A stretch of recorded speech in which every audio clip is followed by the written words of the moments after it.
This is the XNC Podcast, your Xbox newscast, featuring Colteastwood and MAGG, hosting industry interviews and gaming talk live on YouTube every Monday night at 5 p.m. on the West Coast, 8 p.m. on the East Coast. For all of you listening around the world, XNC Podcast is available on demand on Spotify, Google, and Apple Podcasts. Welcome to the show. Join the chat, hit the like button, and let's get into this week's topics with the Xbox newscast.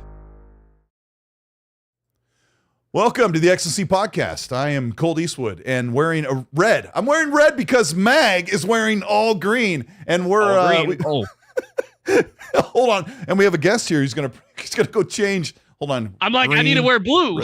Yeah, I'm like the complimentary colors. Let me check my art background. I don't really have one. But that's it. He left. We scared him off. We scared him off. Welcome to the XNC Podcast. We're live on YouTube. Welcome everybody to the show. Hope you're ready to have a good time. Got a lot of great news to talk about. If you're an Xbox fan, there's super cool stuff to talk about. If you're everything else a fan, it's going to be all right, I suppose. It's going to be good. We are episode 169. We're slowly just making our way through this podcast scene. And here I am with my co-host, the late and the great, and the one that loves the hate, MAGG, middle-aged game guy. How are you this afternoon, evening? Oh, I'm doing wonderful. Thank you very much. Yeah, we got a lot of things to talk about. And wasn't it wonderful that they dropped some big news right before we do the show?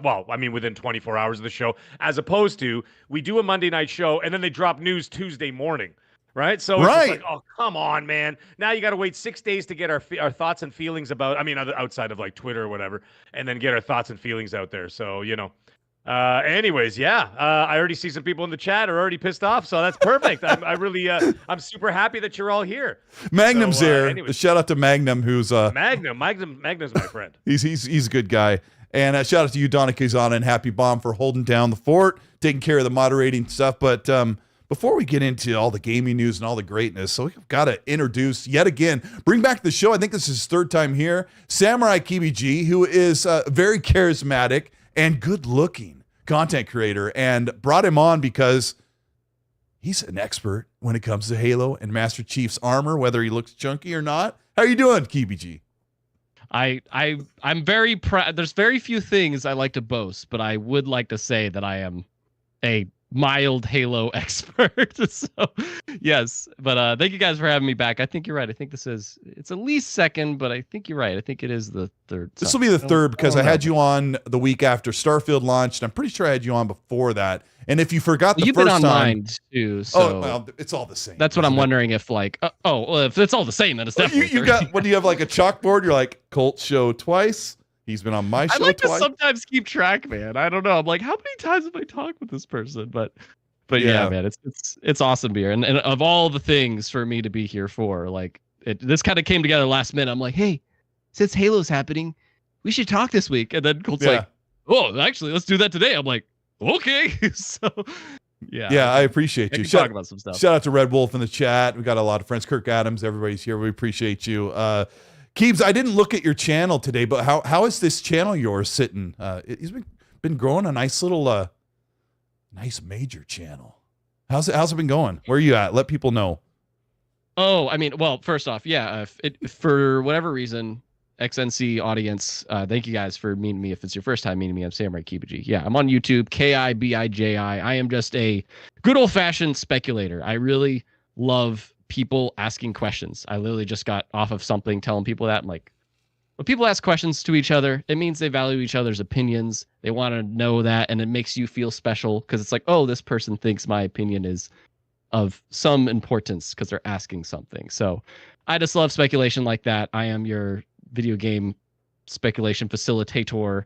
And yeah, if you'd like to do that more, then head over to my channel, KIBIJI. And yeah, it's going well. I want to cross that 40K mark. I've been in this 30K area for a while, so I'm hoping to cross that sometime soon. Feel free to check out the channel if you feel like. When you get over 1,000, you're at the top of the world. So like, it's not like stuck anywhere. We're not getting 1 million subs, but we're still doing all right. I'll start with you since I got you talking. What have you been playing this week, and then we'll go over to MAGG. What games? Oh man, it's funny because like I'm never just playing one thing. I have my multiplayer fixes and then some kind of single player adventure I'm on, but I just just finished playing Shadow of the Colossus for the first time, which, yeah, that deserves to be known as one of the all-time greats, but it kind of opened my eyes to other things too. But yeah, otherwise, I'm bouncing around with Halo Infinite. I get my daily 250 points in, and also Space Marine 2, man. That game, I'm grinding in that one. That's my grind game right now, is Space Marine 2.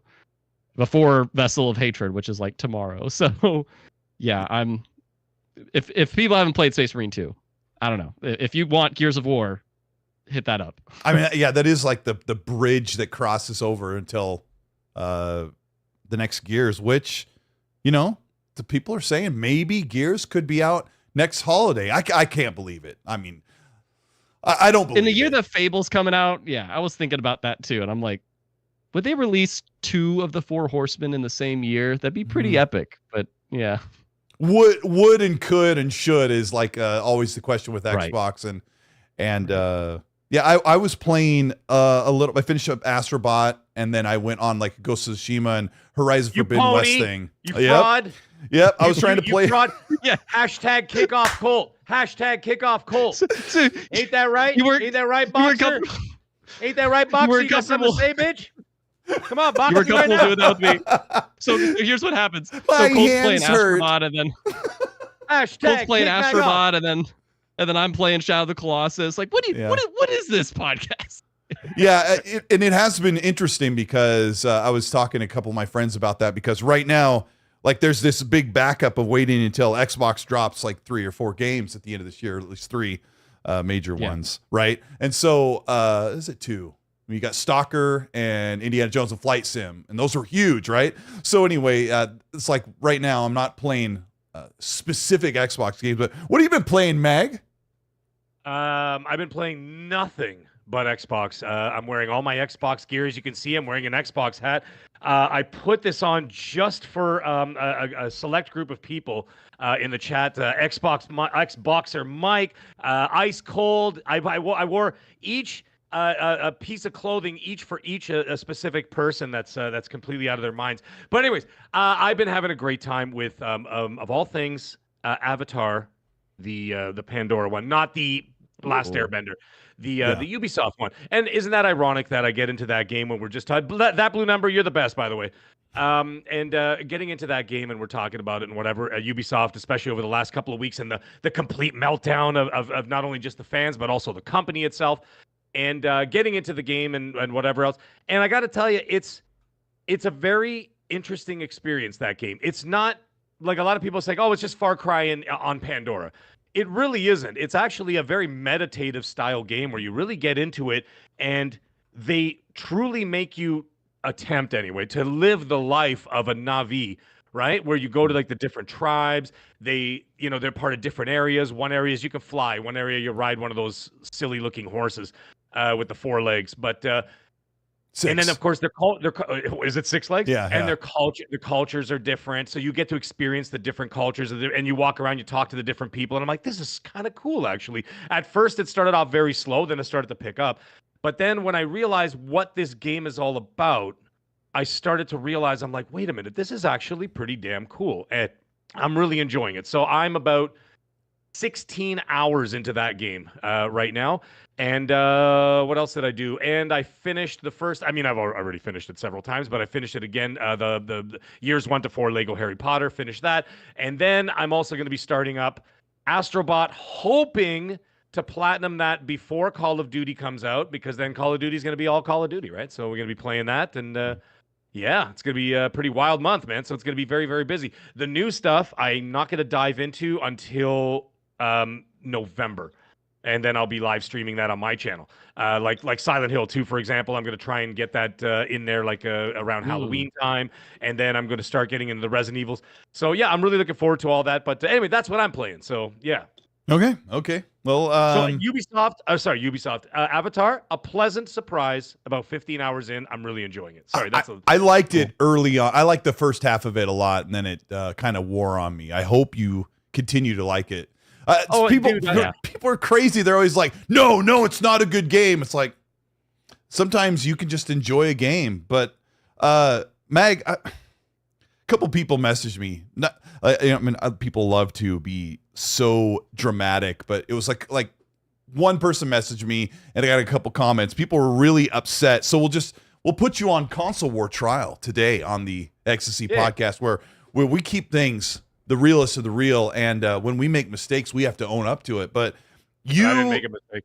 You a couple of times people have said to me, I don't like how Mag talks about Xbox on a PlayStation podcast, and then they'll put up a clip of you on Crossfire, which Mooch runs. Mooch was a great guy in the community, and you'll say something about something you don't like about Xbox, and I'm watching the clip going, he literally says that with me here on the show. Like, we have our gripes. There's things we like, there's things we don't like. And no, you cannot talk yet, Mag. Let me finish. I'm laughing. I wasn't talking. Objection. So,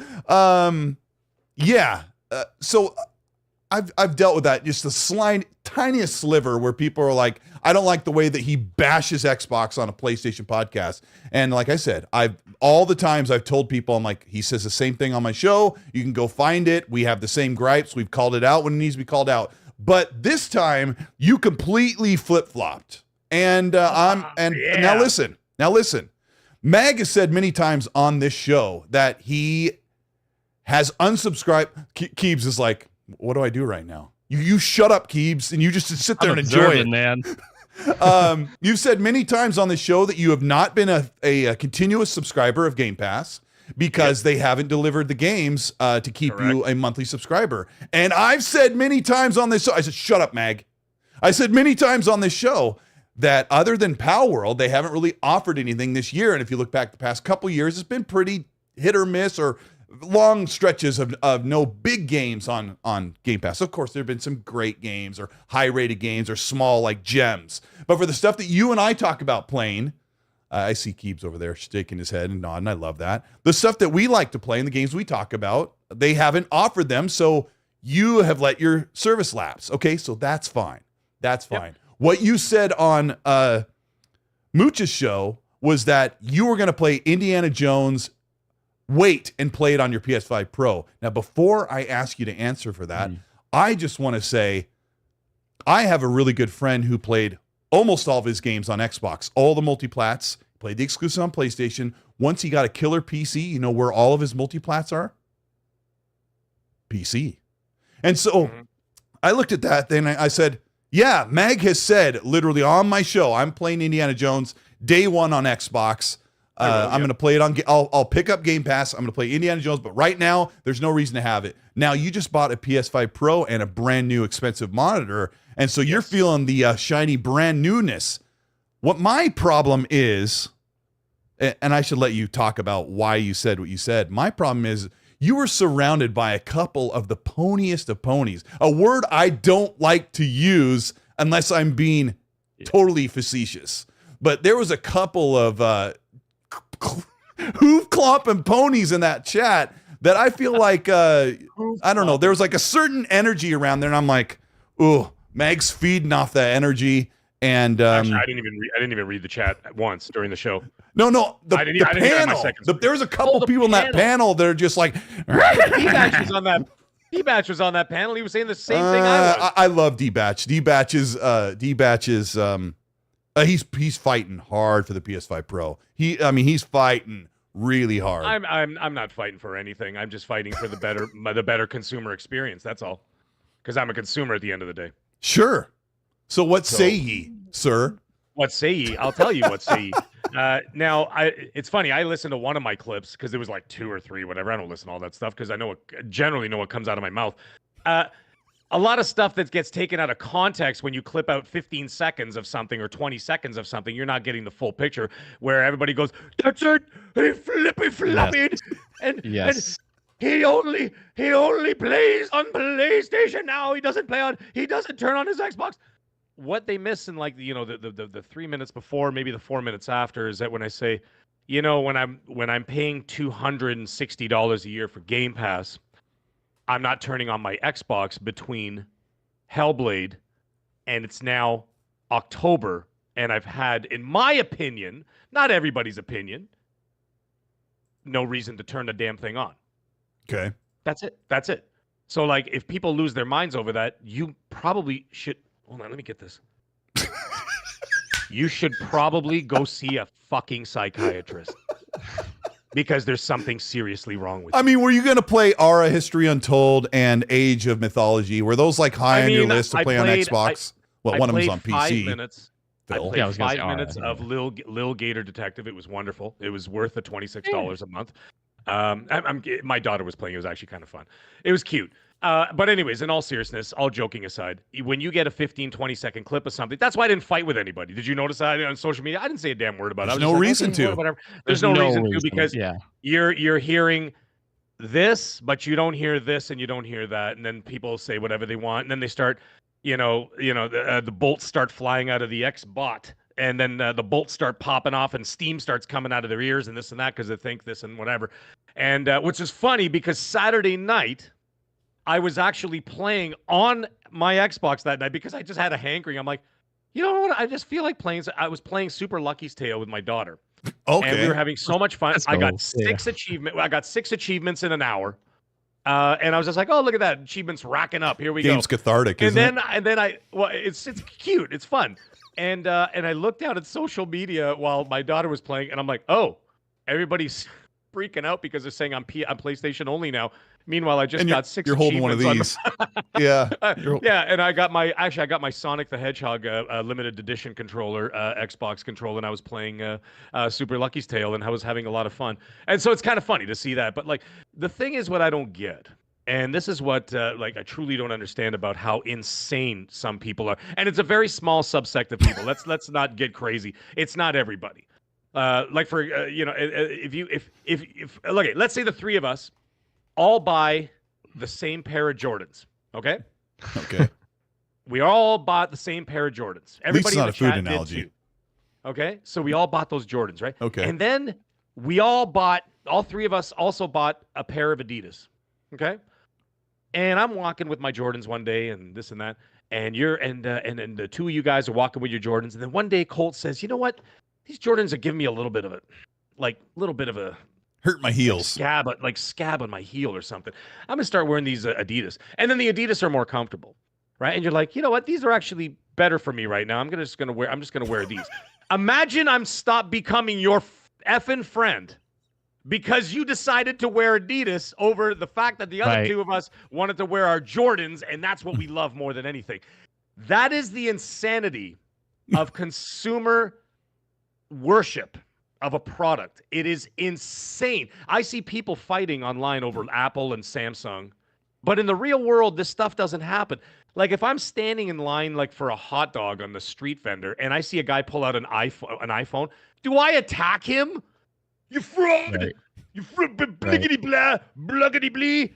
Like it's tribalism. It's tribalism. But it's tribalism. But for some reason, the gaming industry, tribalism has gotten so insane that of all people, Phil Spencer himself denounced the exact same thing in an interview just a year and a half ago. Do you guys remember that? We could probably pull it up. I'll see if I can find the clip where he talked about that the biggest problem in the gaming industry is extreme tribalism. Yeah, I remember that. That came from your guy, Phil Spencer. Our guy. Well, yeah. You know nobody, and here's the thing, like anger and stuff is always going to be the loudest thing. That's the thing. It's like you're right. That is maybe even a minority, but it seems like the majority because those people are always the loudest. They're always the loudest. Yeah. It's just like politics. It's like everything else. You hear that 5%, but you don't hear the 95%. Maybe you hear like 5% rebuttal, and then the other 90% are just quietly going about their life, doing their job, picking up their kids from school. It's funny because I thank people that are critical because like I feel like I'm one of those people that it's like I only talk about stuff when I'm excited about it. And it's like if I'm really mad at something or I'm critical on something, then I'm just like, I'm sure other people do it for me.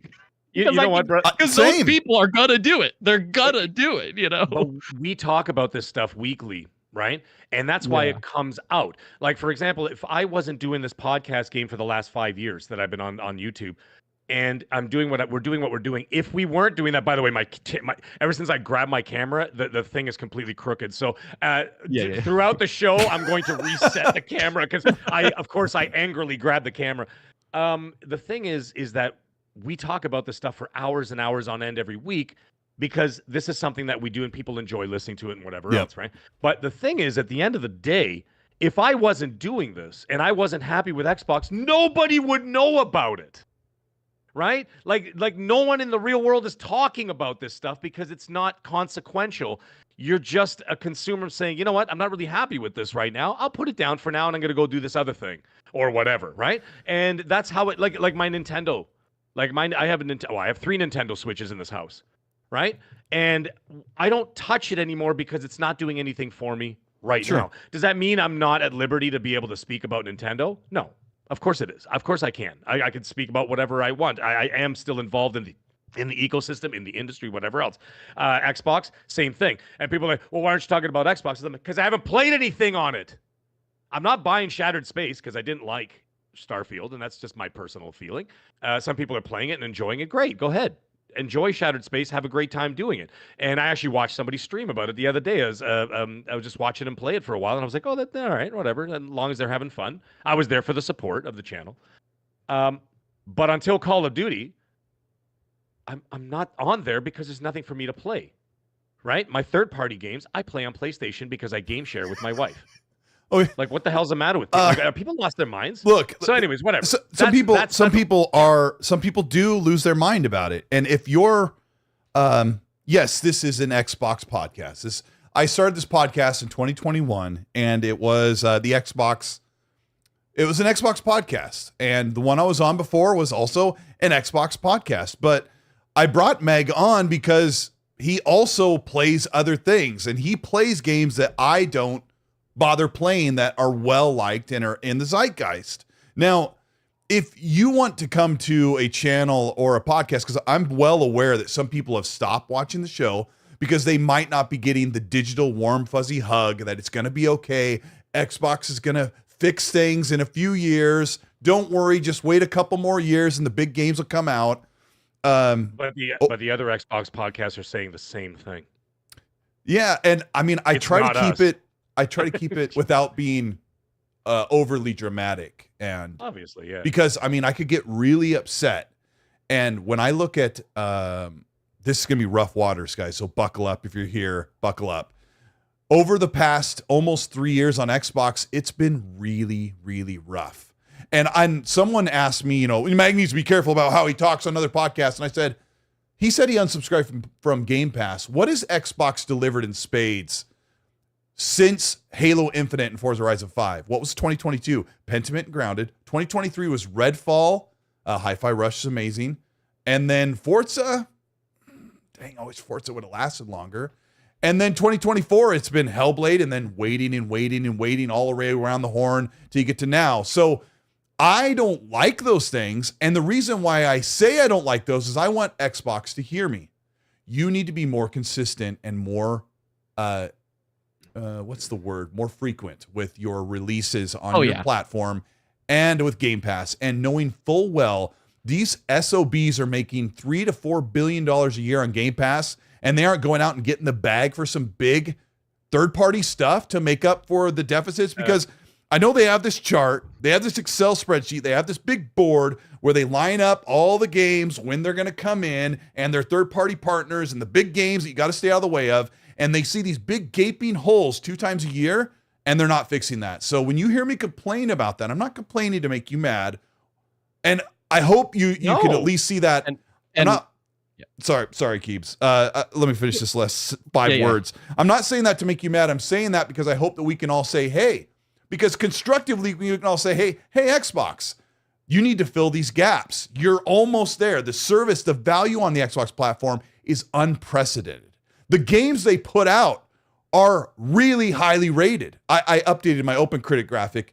Xbox is sitting right next to PlayStation on reviewed games. They're just a couple games behind in count, but they're doing a really good job. But some of these holes they have, and it's the reason I wouldn't give this whole speech. It wasn't just understand the reason why Mag has decided to unsub from Game Pass until the next big game comes out. And one thing I wanted to ask, hopefully you remember what you're going to say, Keebs. What are you going to do with Call of Duty? Are you going to bother with Game Pass on that one? Because I feel like you skirted that idea, or are you just going to say, you know what, I'll just buy it on PlayStation, where my friends. No, I'm still playing it on. I'm still playing it on Xbox. I'm gonna play on both, because I'm gonna be streaming. I'm gonna be streaming Call of Duty on the Pro on YouTube, and I'm gonna be playing on Xbox with my friends on like whatever. I'll play it there. So I still have it for that. So I'm gonna have it until. Actually, it's going to run out at the end of the year. Okay. So I'm good for 3 months. Well, 3 months. So it includes October, November, December. I had 3 months left. So yeah, that's it. At the end of the year. And then you're going to have to give me they're going to have to give me a reason to go back if I want. If they don't, then that's fine too. Like there's no problem. Like is there a possibility that you'll see the reviews for it's funny, I'm like kind of scheming here. Like, is there a possibility that you'll see the reviews for Indie and go, man, I don't know if I want to wait to play that because, you know, no, I'm still subscribed. I'm still going to play it. What I was getting at in that on Crossfire, is I'm saying if I'm going to get that better experience, let's say I get a 4K steady 60 or a 4K 120. I'm just throwing out numbers. I'm not saying it's fact. I don't need Digital Foundry listening, going, that's not going to happen, sir. You know what I mean? Like I'm just like, dude, relax. I'm just making examples. If it plays, I said then. Wouldn't that be the better option to just buy the game for $70? If it's a complete banger and it performs way better, I'd rather just pay the $70. You think Microsoft gives a rat's ass where I pay my money? Phil Spencer probably likes me more for that. He's like, I don't want these guys playing on Game Pass. I want them to buy the damn game. It's actually to probably make more money if I buy it on PlayStation than if you're subscribed to Game Pass because they get a 70% publisher fee off of my purchase. So I'm like, do you think they care? Do you think they're console warring up at Redmond? Or at Sony, they're laughing. They're laughing at all of this. Anyway, sorry, brother. Go ahead. Let him say what he's gonna say. I mean, I'll just jump in and say, because I was looking at the chat and Colt's talk, and I'm kind of like in the middle ground, because like what Colt's getting at, which I'll admit, I somewhat disagree. I think 2023 was the ideal year. I want them to do it exactly like 2023, because what you're saying, Colt, the release is great. The release cadence was great. It's like exactly like that's all I want. Just have something every couple of months. Perfect. That's the problem with this year, is that Hellblade was it first party wise, strictly speaking, first party wise, which is the reason your Xbox, whatever, and especially for Game Pass Ultimate, because you get first parties day one. So I get that side of it. And yes, they need to have that consistent cadence, like 2023, in my opinion, looking like 2025. But then I see the chat bringing up what's my side, where it's like, cool, I'm going to play all this other stuff while I wait. You know, like I see people bringing that up. Like if you are waiting for the Xbox experience, yes. But if you are the Game Pass person, cool, what's this indie? Cool, what's this AA? Cool, what's this maybe big third party? That's pretty rare. But, you know, like I'll be trying out all this other stuff in the meantime. Shout out to Go Mecha Ball. But anyway, but yeah, like that's what I'm doing in the meantime but I would like those first party things every couple months. Like they said, that was the goal.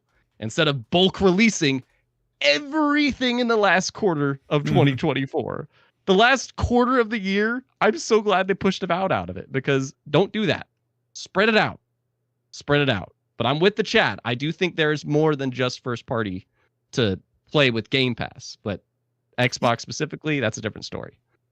Yeah, and I appreciate the Dungeons chat. of Hinterberg. Good shout out, James. Yes. Thank you. That's why I brought that up. I appreciate the chat, and I know full well, I'm very self-aware that I'm super picky when it comes to games, and I know kind of like they're great. Like Dungeons of Hinterberg, I didn't finish it. What I was playing, I really enjoyed it. Like it's a brilliant little game. Path of the Goddess was another great one. Thank you for writing that in, Keeps. Love that. Yeah. But it wasn't my type of game. Like I played and I'm like, oh, I'm not going to do this. I have a really low attention span when it comes to certain types of games. But it's pretty obvious which games are like zeitgeist. Everyone's talking about them. I love playing games with everybody. Like when Fonz and my friends and we're all talking about a game, we're all playing it together and we're all sharing it. And it kind of sucks when I'm playing one game, like the best game ever that came out from Xbox in 2022 was Grounded. The game, the game is heavenly to me, but no one was playing it. So it was like other than like Dante and Hargeet, I didn't have my adult friends to talk to about a game that I was fully in love with. And maybe that's sort of important to me, but it's super subjective. It's like everybody's own experience. That's all. Like, it is. And you made such a good correction, Keebs, that they had a great cadence in 2023. Redfall completely failed. Like they did. They had Hi-Fi Rush. 3 months later, they had Redfall. 3 months later, they had Starfield, kind of. And then before Redfall, Minecraft Legends. Yeah, you're right. It was a good cadence. That happened. Yeah. I really appreciate that. But let's talk all about like this. There's a great gaming. Mag, bro, I love you. And I know what it's like to have everybody ride your A for like 3 days, because sometimes that's about as long as they can do. And shout out to you for then the next outrage comes out. Yeah. They'll find somebody else they want to like pitchfork. So I appreciate you, and chat. We appreciate you too as well. We learn from you every day. Love this chat. Yeah. Even the ones who are talking smack. I love you guys anyway, because this chat is the best. This chat's awesome. This chat's hilarious. The jokes that fly in that chat. It's basically like, when you're scrolling Instagram late at night, you see all the funny reels and all that stuff. Yeah. And then you go straight to the chat, and the comment section, and the comment section is just gold. How the hell did they come up with that hilarity or whatever? There's a guy with a big forehead and whatever, and then the first comment says "sniper's dream." You know what I mean? My top comment on that one was, I went to the chat and I could still see his forehead. I could still see his forehead, yeah. And there's like 5,000 likes, but you guys are amazing. Well, let's talk about Halo. Same level of hilarious. Yeah. You guys are great. Let's talk about Halo, because this is big news. It dropped on Sunday afternoon. I was making a video about the roadmap of games, all the games Xbox has out in the wings. So many games.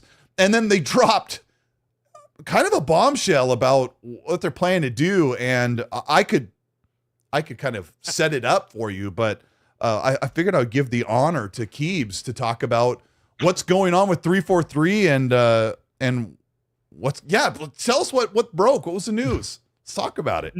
No pressure. Yeah. No, I mean, the absolute nutshell that maybe a lot of you watching are familiar with is just basically the Halo World Championships happened this weekend. I almost went. And it's great time. What a cool place to reveal this too, because this place is full of hardcore Halo fans, people that fly across the country, maybe even the world, to be around a bunch of other Halo fans. And what do? They announced a studio shakeup where 343 Industries is no longer a brand. They changed it to Halo Studios. Why did they change it? It's because they're really hoping that this is kind of the next chapter for Halo. Bungie was chapter 1. Chapter 2 was 343 Industries. This is chapter 3, Halo Studios. And it's a new engine with Unreal Engine 5. They are having just a restructure they've totally gutted a lot of leadership a year ago, maybe a bit over a year ago, actually. And now it's kind of like different team, different roles, a lot of the same people, but just in new roles. So a lot of restructuring. But my favorite part, Colt and Mag, is multiple teams within the studio. I love that so much. And they are each working on their own project. Obsidian Entertainment, anybody? And very similar. And that excites me so much, and I could talk about that more, but that's kind of like the nutshell. We got to see a look at the Unreal 5, like art direction, and Yodani, I'll take you to church. I'll take you to Halo Church. So that's the nutshell of the situation. Yeah. I'll do a Dreamcast guy. Look at this. Look at this. No. Hold on. This is a Dreamcast guy. That's Brad Ward's going to clip that. Where is it? Oh. Yeah, I careful! You're gonna get clipped. I know I'm gonna get clipped. What did you do to that? It fell behind. I used to have it up on the shelf, and it fell. And when it hit something, it chunked the rubber on there. You were playing ranked, and you were like, I would never throw a controller. They're too expensive. But yeah, what the crap? I'm proud of that summary. That was the summary. Why does Colt do strange hand sizes if he's asking to join a club? Oh, was I doing this? Shout out to Night at the Roxbury. They're doing the dance in the car. Mm-hmm. Wait, Jesse James asked me to turn in my Xbox hat, so watch this. I traded it in for another Xbox hat. Look at that. Look at that. And guess who gave it to me? Who? Guess who gave it to me? Xbox Game Studios sent it to me. Oh, well, Isn't look at that. a thing? Wow. Isn't that a damn Well, thing? let me just report you really quick for being on the wrong side of the Game tracks. Studios, yeah, they were. Thank you, Xbox Game Studios, for sending me the swag. I really appreciate it. I also have a jacket. I also have PJs and everything else. But anyways, you know what I don't have, Mag, is Corey No Life does not have any of those things. The only Xbox apparel I have are 2 FanFest shirts, I think. Really? Yeah.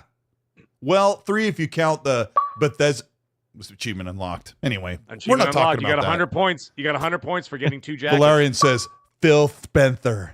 Phil Spencer, exclusive. I'm actually going to be taking a picture with Phil when I see him in June. And oh my God, people are going to lose their minds.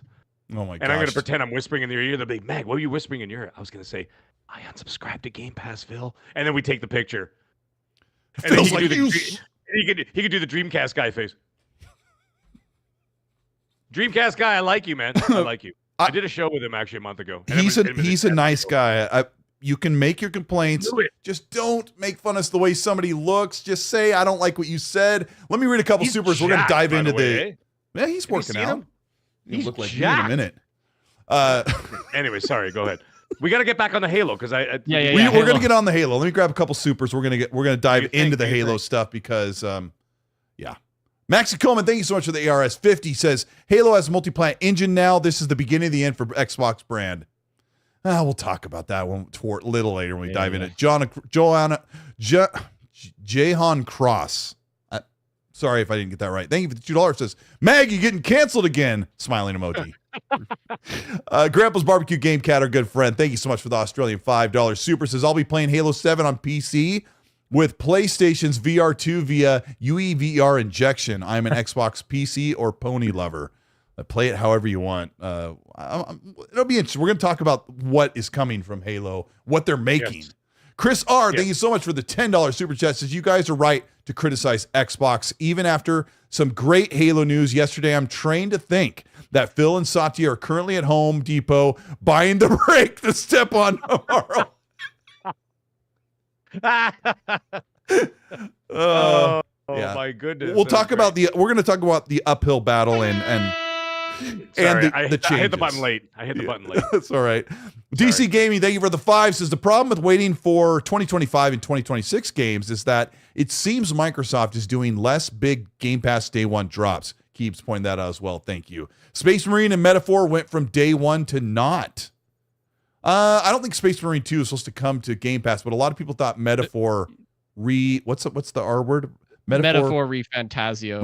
I just downloaded the demo. Because they marketed it a lot. I wish. Oh my God, I wish. Speaking of big gets, that would have been a huge one, but no. Yeah. Isn't that funny? There's another Japanese game that's rocking 2024, but not a Western studio game. That is the theme this year for sure. I wonder what happened, Western gaming developers. Oh gosh.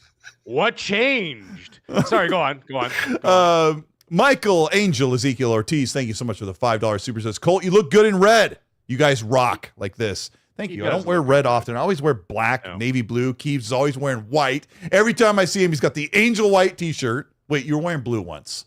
I saw blue. I was gonna say I try to wear light colors so I contrast on the dark background. But there you go. That I blend into the couch back here. One more.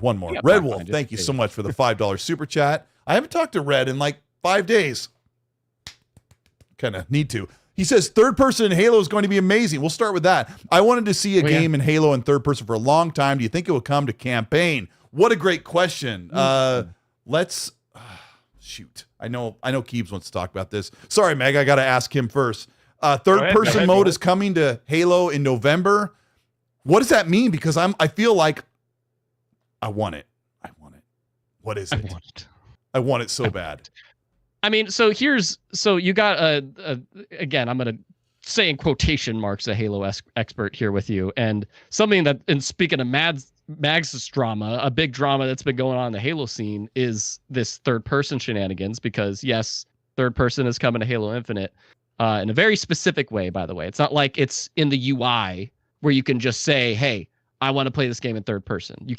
They're saying you can't do that, because that would mess with some of the balancing. Like maybe if people play third and first, then it's like, oh, they'll have advantage.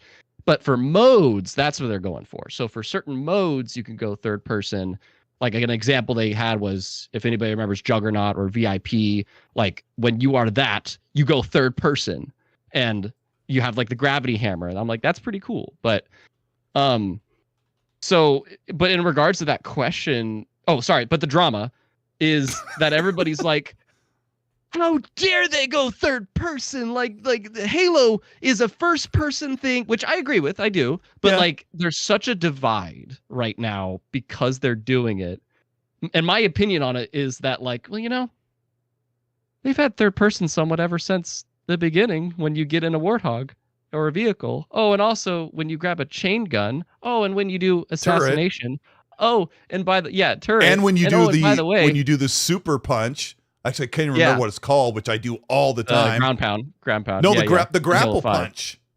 The grapple punch. Where he reels back and he's like, fist coming your way. Yeah. And fun fact, the original Halo concept for Apple was a third-person game. So it's like, it's not a complete 180 for Halo, and it's not like they're going to do all titles. Do you know what one of the most popular mods on Halo Infinite on PC is? Right. Third-person mode. Because the game is fully playable. Like, if you pick up a turret, like the plasma turret, and you walk around, you can shoot. I can shoot perfectly. Someone's like, why are they wasting their time on a third-person mode? I'm like, because all they have to do is bring the camera back and set it there. Because it already works on all of those other animations so a shout out to Red who's in the chat. I put this in a video like 2 years ago. I'm like, why don't they bring in a third person mode? And like you said, people, the drama, you're going to ruin Halo. It's like, if you bring it to the campaign, it doesn't affect you. And then, I mean, sorry, keep going. The multiplayer modes would be a third person lobby. So everyone's in third person. So there's no advantage or disadvantage, but I want to know if they're bringing it to the campaign, because I want to play the whole game like that. I'll replay the whole thing like that. But are they not going to do that? I mean, so I'm with Red Wolf, who said like, how dare they give people options? And it's like, that to me is all it is. I love people didn't want a battle royale in Halo. And I'm like, I'm totally for that, because it's just, as long as it's in the game, it's just another thing to play. Mm-hmm. If the whole game is around that, that's different. That's a different story. But if it's just a mode, why not? And if there's third person, why not? It's options. And in regards to the campaign, that's a tough one. I think like if they do it in campaign, that's a tough one, Colt, because I think if they do third person in campaign, I guess give it an option, especially since that isn't a competitive thing. Yeah. That's a big point. Since that's not a PvP, a competitive thing, the option would be neat. But I think what would be really cool, and I saw this as an idea, like whenever we get to, you know, the studio change up and everything, they have multiple projects, and somebody was like, imagine like a third person Halo game. Like a Spartan game. Somebody said like a Spartan where you play as a Spartan like here's a war like style Reach. or whatever. Like you just like it could maybe be the horror game that people really want for the flood, but like a game that is designed around third person rather than it just being an option. I'm like, Mag I would be intrigued by that. The Sphinx. Mag is a first person perspective, the boomer shooter. Or is Halo Studios looking forward to saying, maybe we want to test the waters and see if the younger generation of new upcoming Halo fans want to play this game in third person? You know, I think that options are good. It's kind of funny. Skillet Will said something really funny in the chat here. Skillet Will, he goes, we want something new from Halo, but we don't want change. It's kind of funny, but true. But you know, the thing is, at the end of the day, just like everything else in this world, it's an option. It's just an option. You don't have to do it. And so there's no reason for anybody to be either angry about it or think that it's pulling away from the tradition of the game or whatever else. It's just an option. You can go into the options setting and you can either turn it on or you could leave it off. It doesn't affect you in any which way or form. I think that they're trying to gauge a little more excitement in that. I mean, this is 2 Halo announcements in a matter of days. Like, what are they trying to do here, right? They're trying to garner some excitement. They're trying to, you know what I mean? So they start with the third person Halo business first. And then within days, they announce this Halo studio, and then they start showing the Unreal Engine 5 thing, right? And a couple of the concept, whatever you want to call it. It's not really art. It was like concept clips or videos or whatever, just Sure. animations essentially, right? So yeah, so it's I think it's just fine, and I think that maybe the Fortnite crowd. I know people hate to hear that, but like the Fortnite crowd might be like, let's give it a shot. You know what I mean? Looks like fun. Looks like and it's the same idea. Like time, like the time to kill there is not going to be like Call of Duty. It's not one bullet in the face and then you're done. Like You got a shield. It's the same as, well, it's a shield. It's just like it's just exactly like Fortnite. Fortnite might take you anywhere from 10 to 25 bullets to take someone down. After you take their shield down or whatever else, right? And so that's it. Basically plays the same in that respect. Not plays the same, but it's the same concept anyway. So you can see people coming over and giving it a shot. Maybe it'll re-inject a little bit of interest in it. As for this new Halo stuff, I'm combining two things because I never talked about the reveal of the new studio. First of all, the studio logo sucks. Okay. Oh, really? You know what? I've been hearing this, and I'm disagreed. Yeah. As a logo designer, I have no problem with the logo. I can barely read it. I had to rebuild it. Halo. I had to rebuild it for my video because it was such low quality on the video. I had to actually rebuild it. It's I don't like it. It looks like it says. It doesn't it doesn't. You know what I mean? Like it doesn't have that big, logo. Nice Halo. Somebody pointed out that like the triangles and the A and everything, they're like, oh, it's actually based off the Forerunner structures, and I'm like, no way. Okay, I'm gonna look at it. Hang on. That's actually I don't know if that's true, but when they said that, I was like, no freaking way. But the A looks kind of weird. I don't know, man. I like for me, if you want to talk about tradition, I prefer the traditional Halo, the way it's, you know what I mean, the font and the way. I think they could have kept that font is a little scrawny though for this modern era. It needs to be a little more striking. Chunky. So they could chunk up the original, but they're not going to. I'm gonna throw it here. Or maybe, and just maybe, this is their way of subtly saying, let's push it all aside. Let's start over. New engine, new story. New lore. We're gonna honor the old lore and just keep it for what it is. But now here is square one. Here's the first step of a new journey for real this time, and then just actually, because that's what Infinite was supposed to be, but that never happened. And then they're just gonna move forward with an entirely new, philosophy, a new concept, a whole new thing, like Battlefield. Like, for example, Battlefield is scrapping everything that's come before, essentially. And Vince Zampella is basically like, you know what? We're starting from scratch. We're getting rid of all the old. We're going to start as if we had never released a single Battlefield game, and here we go. Yes, there's going to be homages to the old ones, but it's going to be a whole new experience. That's what I think that they're doing. I think that this logo is part of that philosophy. That's my personal feeling. And then, of course, what they showed us, obviously it looks like, some stuff we've seen before, just way better.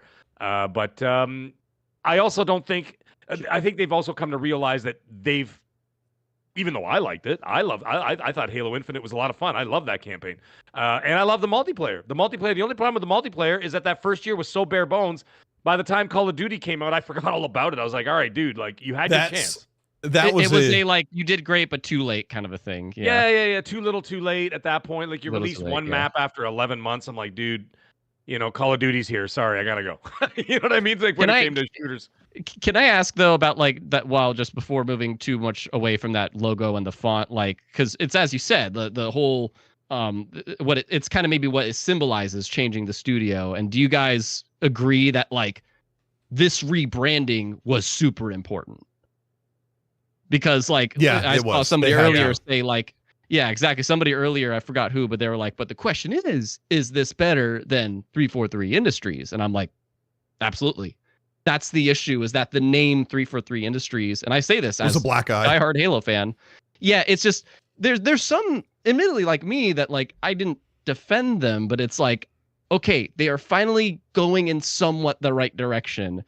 And I don't want them to backtrack because they're heading to where we want them to be. They just need to really iron out the kinks. But this new change, like, I think it's perfect because now when people see a new Halo game, if they see 343 Industries, then it creates so many emotions of like, You know But what's if they funny? see, yeah. 343 Industries games, I actually really, maybe it was because of the game mechanics were a little bit more updated to what we would consider to be the standard universal first-person shooter button map out or map layout of a controller. I actually thought that the 343 Industry games were good. Like I liked Halo 4.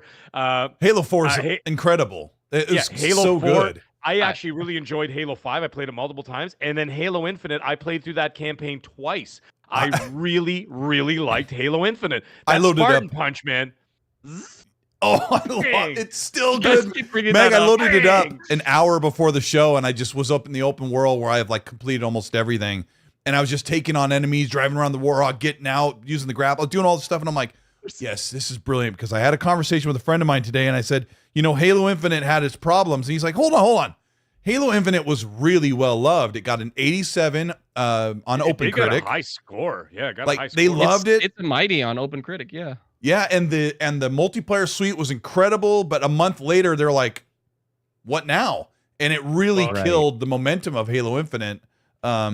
So Which is what this whole thing, like they even mentioned that, like people have just changed and people are getting more and more hungry, so we have to do things, and I'll leave it at that. I want to dive I into found those 343 games were better paced.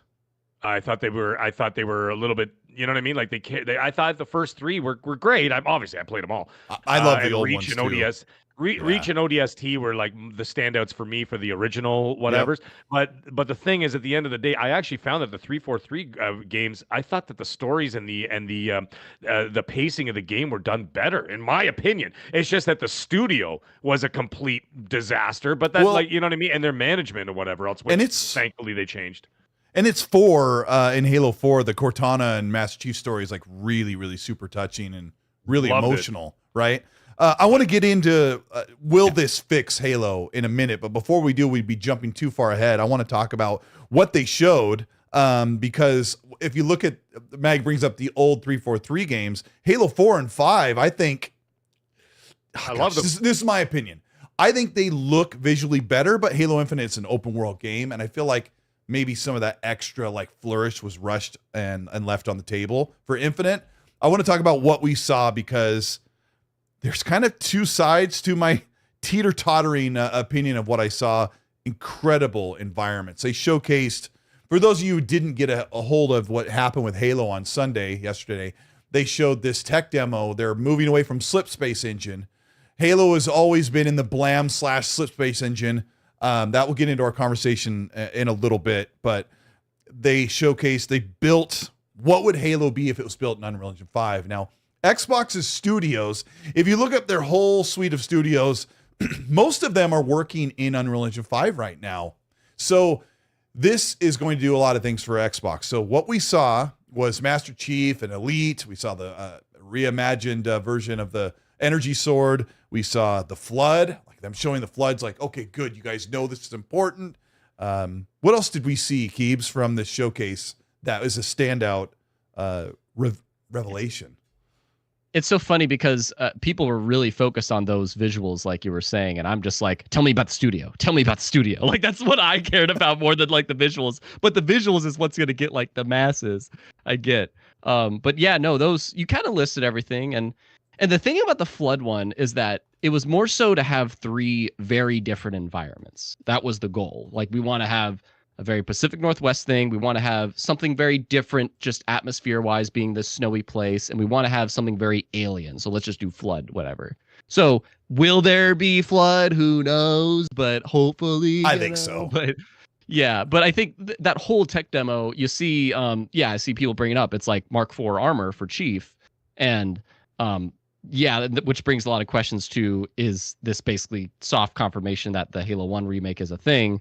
But yeah, because it was very much, it's interesting because the elites are the Halo Infinite elite models. So I don't know, like you pretty much listed everything, but at the very end we see an animation of Chief turning around, and they used stiff Tim Burton Batman animation to make Chief turn around. Oh yeah. The no neck move. Yeah. That animation to me That was took a me little like bit wanky, nine milliseconds to get. That's but to great. understand the Tim Burton Batman. You're saying he's Tim trying Burton, to and I'm turn thinking around. of Nightmare Before Christmas. What's this? Anyway. Yeah. Okay. Let's I mean, talk. visually. That's what we saw, but Let's talk about what they said they're doing, because, and then we'll get into speculation. They said that this is Project Halo. They said this Unreal Engine is a tech demo project that will become the next Halo game. So a lot of people are saying, "Oh, it's just a tech demo. Don't get too excited." But they're literally building assets, and in my opinion, or what I it's get, not gather, a game. It's not Yeah. a tech demo. It's neither. It's like the way they are saying it. It was like a research project, which I'm kind of into. It's like Foundry is essentially like, hey, it was the art director. He was like, let's just spend a few months to literally tinker with this engine and see what we can do with it and just kind of be familiar with it, which I'm like, that is some serious creativity fostering right there. Like, let these guys do this little mini thing and also get used to the engine, practice with it. Like, I don't think it's something we'll play. It's also not something we'll get a walkthrough of. Who knows? Maybe it will be like a video demo. I don't know, but I think they're setting the foundation to build. They're creating assets too. Yeah. They're definitely. Mag, how are you feeling about what you saw? Like, well, I'm happy. First of all, Clarky777. No, I'm not. You're not what? So yes, he goes, "Is Mag a full pony now?" I never was. I just people take whatever. I mean, anyways, hold on. One of the Meg makes fun of all of the ponies, and he also makes fun of the Xbox guys. Like, he has literal videos where he's got the Ponybot, the Pony Master 420. Is that what you call it? Yeah, Pony Master 420. Yeah, with the unicorn thing. Like, where I was the Macho Mag, and I literally like assaulted my Series X, where I jumped off the top of the couch and dropped the big elbow on it because they were pissing me off because they released nothing for me and whatever. Anyways, it doesn't matter. Anyway, we talked about the first 40 minutes. Let's get back to Halo. As Halo is one of my happy places for gaming. I'm happy that the studio recognized that they were not succeeding the way that they wanted.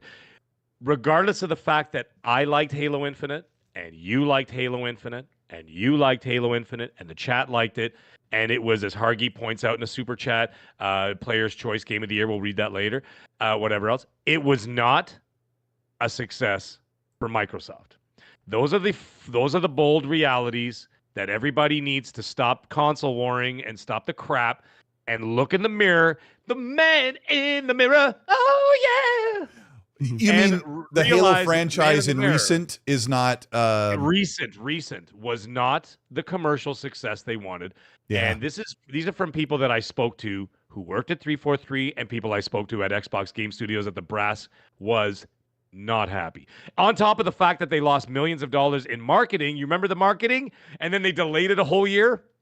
And then you go to the grocery store and you saw Master Chief on Doritos bags and you're like, what the hell is this? The game comes out in 11 months and you already had Master Chief on the potato chips and like Oreo cookies and whatever else, right?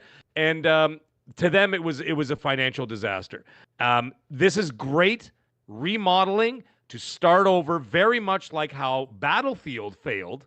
Battlefield, whatever the hell it was called, the new one, 2072, whatever the one, you know the one, the crappy one. Yeah.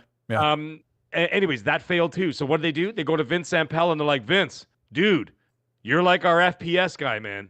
Like, you're the EA FPS champion over here. And then he just released Fallen Order at that time.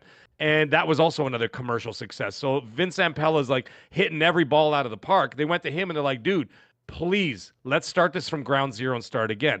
Now what they've done with Halo, which is exactly the exact same thing. They went to what's his face there. I can't remember the guy's name. And then there was a lady there with the purple hair. And they're like, okay, listen, we need to start this over again. We need to start from scratch. You're not going to be missing all that much. If you start from scratch and whatever, there's going to be a couple of people pissed off. Maybe 5% of the people, maybe 10% of like the extreme hardcore are going to be like, I don't want to see this. In the end of the day, they're still going to play the game, okay? So, don't lie to yourself. I enjoy the fact that they're planning on starting from scratch here, new studio, new name, new branding, new engine, and just Move forward with this game. No, like, boomer thoughts of, they've got to keep it the same. No. Even though they call us boomers, I don't think like a boomer. Move forward. Move forward. Bring this for a new generation. You're not making Halo for me anyway. You're making Halo for my kids because you want the next 25 years of consumers, which are my kids. You want them invested in Halo. So how do you do that? Make it for me too. I'm not a crusty purist that doesn't allow sprint. That's the thing. I think they can do both. Right. No, making it for everybody. But what I'm saying is their focus is not us. The focus is not that small minority that's going to cry about this and that and whatever.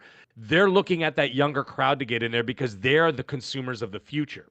And that's what they're looking at, right? We're already in the ecosystem. We're already there. They're not trying to get us. They already got us. What they're looking for is my kids, your kids, anybody else. You know what I mean? That younger generation, high schoolers, preschoolers, whatever. They want them interested in Master Chief. They want Master Chief to be that mascot again, the big name. Call of Duty does not have a mascot, right? Call of Duty is a universal name and whatever else, but it doesn't have a mascot. Halo, Jesus Christ. The ghost Master Chief. I guess except for Ghost. Master Chief is an iconic character. He's an iconic name. He's an iconic helmet, a face, an image that people know. Doesn't matter what you play. You play Nintendo, you play PlayStation, you play PC, you play Xbox. Everybody knows who the Master Chief is. It's kind of like Kratos. Everybody knows who Kratos is, right? That's a recognizable face. But you're going to have to move it forward in a new direction for this new generation. And I, for one, am excited for it because I can't think of a single Halo game that I did not like. I liked them all. I just didn't like the mechanics of the older ones because they were outdated. But the games themselves and the time they're amazing. They were amazing at the time, but they're still amazing now. Even if you go play the Master Chief Collection, which is a great collection, go out and play it if you haven't played it. For anybody who hasn't played it, we got to address something in the chat. Never mind me blabbing off about this stuff. We have to address something in the chat about Halo going multiplat. Okay, who wants to take it first before I say? I do want to get there, and I want to add that I'm sure Xbox wants Halo, the next iteration of Halo, to compete with your time if you're a Fortnite player or a Call of Duty player. Absolutely. Now, I don't feel like they plan on making Halo like Fortnite, but they really need it to be that popular because I need to get this Project Halo thing off the overlay. I just wanted everybody to kind of look at it. I'm always a visual person. There we go. It's gone. All right. I don't like the A and I don't like the H. It looks soft. I see how the A looks like that Forerunner structure thing. It really does. Yeah. Well, let's see. I'm trying to think of where to go first. Falcon, that was funny, dude.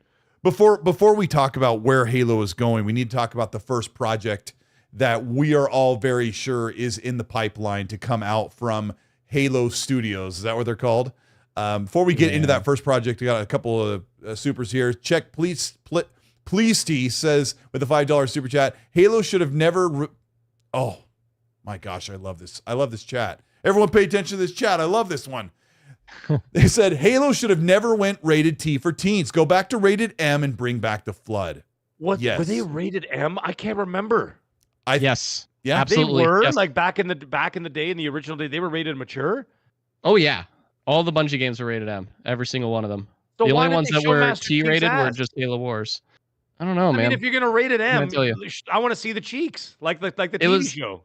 The thing about Halo though is that it's always been at the teeter-totter. It was mostly just for the blood, and that was it. And it's like, bring the blood back. Yeah. Bring the blood back. Yeah. Let me see. Was it Halo added 4? to the grit?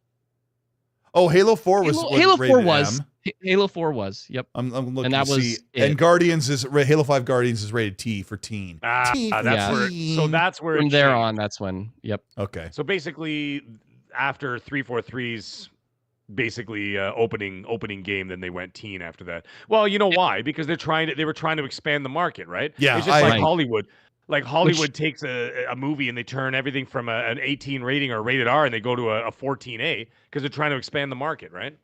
Which is why, like Colt's comment about like the Fortnite thing earlier, which that's what they did. They tried to T-rate it so it would reach more people. And I'm just like, here's the thing: if you keep Halo, it's risky, but it also is risky for a reason. You know, like 14-year-olds will play a rated M game like for 100 hours, right? We all did. We Yeah. all did. We all played So- Grand Theft Auto, didn't we?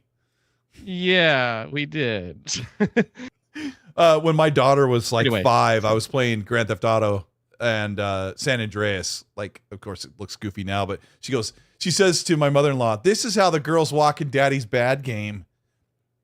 And I was like, "What is she?" And I'm thinking, "Gosh, that game looks like a cartoon." Now I'm super embarrassed. Michael Mooney, thank you so much for the 10-pound super. Says JS Films was testing Unreal Engine 5.5 on a 4090 laptop, a PS5 Pro equivalent.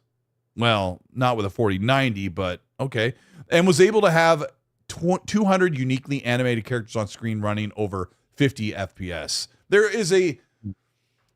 are big arguments that going to Unreal Engine 5 is going to make it difficult for a game like Halo to run at 60 or any game on console to run at 60. But there are certain concessions that Halo Studios will probably make to make sure that Halo runs at 60.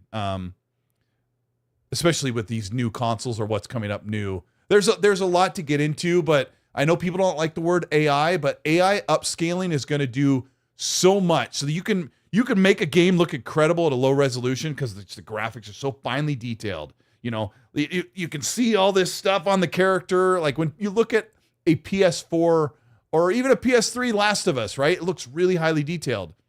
AI upscaling just gets those pixels. Developers shouldn't have to fight for pixel budget anymore because I think that's going to be made up by the AI stuff. Game Seeker, thank you for the Canadian 5, says, wish they would have expanded the campaign in that world they built. Oh, well, time to move on. Bring on UE5. Shout out to Game Seeker. Yeah, I kind of feel that way. That's what we all wanted. DLC for the campaign. That's what we all wanted. Yeah, we wanted to see where the story was going to go. And I wanted to see a different ring, a different biome. I wanted to see a little bit more than mini Far Cry outposts and stuff, which still felt brilliant. See. I hope we'll see. Hargeet Johnny, thank you, sir. The 2 says 2021 Player's Choice Game of the Year was Halo Infinite. Absolutely. Yep. Damn mistake in my mind. Psychonauts 2 was the game of the year that year. Was that 20? No. That wasn't for game of the year. That was just the people's choice. The people's choice or player's choice. You said, yeah. The player's choice is usually for a game that people feel didn't get enough love. That's usually what that category is. And Psychonauts 2. Psychonauts 2 didn't get enough love either. Psychonauts 2 was nominated for like 6 categories or 5 categories, including game of the year that year. I know, so but they didn't get it. They didn't get it. In my opinion, Psychonauts 2 is the best game that Xbox released this generation, hands down. I can understand that. I can totally get that. It's an absolute 10 out of 10 game. And I'm begging that Jack Black over there makes a third one. Jack Black, the guy, the what's his name? No, I know, but he's not the one that he just voices people in those games. No, not Jack Black himself. What's his name? The head of the studio. I keep forgetting his damn name. Tim Schafer. Tim Schafer. Yeah, Tim Schafer. Tim Schafer looks like Jack Black with the beard. That is not Jack Black. Well, they do look similar. Yeah. Yeah, I know. I just call him Jack Black because he looks like the now Jack Black with like. Okay, Twitter, clip this. Mag just totally mixed up two people. He's gonna remember that forever. Yeah, that's right. Oh, clip. Mag can't tell the difference between white guys. So hard. I got Ice Cold and Clute. Crazy. Oh my gosh. Ice Cold and Clute just got an erection right now. Oh! He just said something. Speaking of that, anyway, Boner Jam just left a super chat. Hey Thank you for the $5 super. Says, evening to Mag, aka the Turbo Graphics 16 icon. Colt Steve Winwood. It's my favorite. My man, Pots and Pans, love the show. Have a great week, all. Appreciate it. Boner Jams isn't upset if you play or say you want to play something on PlayStation, even if it is an Xbox game. Where's Red Wolf? There, right here. This is it. He's got two channels. All right, I'll make him a standard moderator just because. There you go. All right, what we were talking about. Oh my gosh, let's talk about that new project. Sounds like the very first project from Halo Studios is going to be Keebs. Halo Combat Evolved Remake is what everybody is saying. Why? Now, let me throw make a it make curveball sense here, though. Well, okay. So first, okay, I'll make it make sense, but I have a counter to the whole thing being so. The reason it makes sense to a lot of people. I admit I'm not one of them. I'm curious where you guys sit on this, but I'm not one of them. The idea is that first off, let's have something easy to test this engine with that is also an easy hopping on point for people. How could we do that? Oh, let's just use the blueprint that is the first game, which is literally everybody's introduction to Halo, was Combat Evolved in 2001 or whatever. So let's just do that again and make that also our first game to test out UE5 and get used to it. It's almost like an expanded version of what Foundry is. Like, let's just get used to this and have something to release too, which I am also for. I'm kind of for just release something small so Halo fans can have something to munch on in the meantime, because Infinite has been like the longest gap of any kind of Halo release or announcement ever. I did a whole video about that, and it's true. Like, it's crazy. So I'm for something small. Okay. Counter to this, though, is, and I'm not saying I disbelieve, but I just want to throw out an idea. Tom Warren's the one that originally reported this, I think. Tom Warren was like saying, okay, from what I'm hearing, there is a Halo 1 remake in the works. And he reported that in June.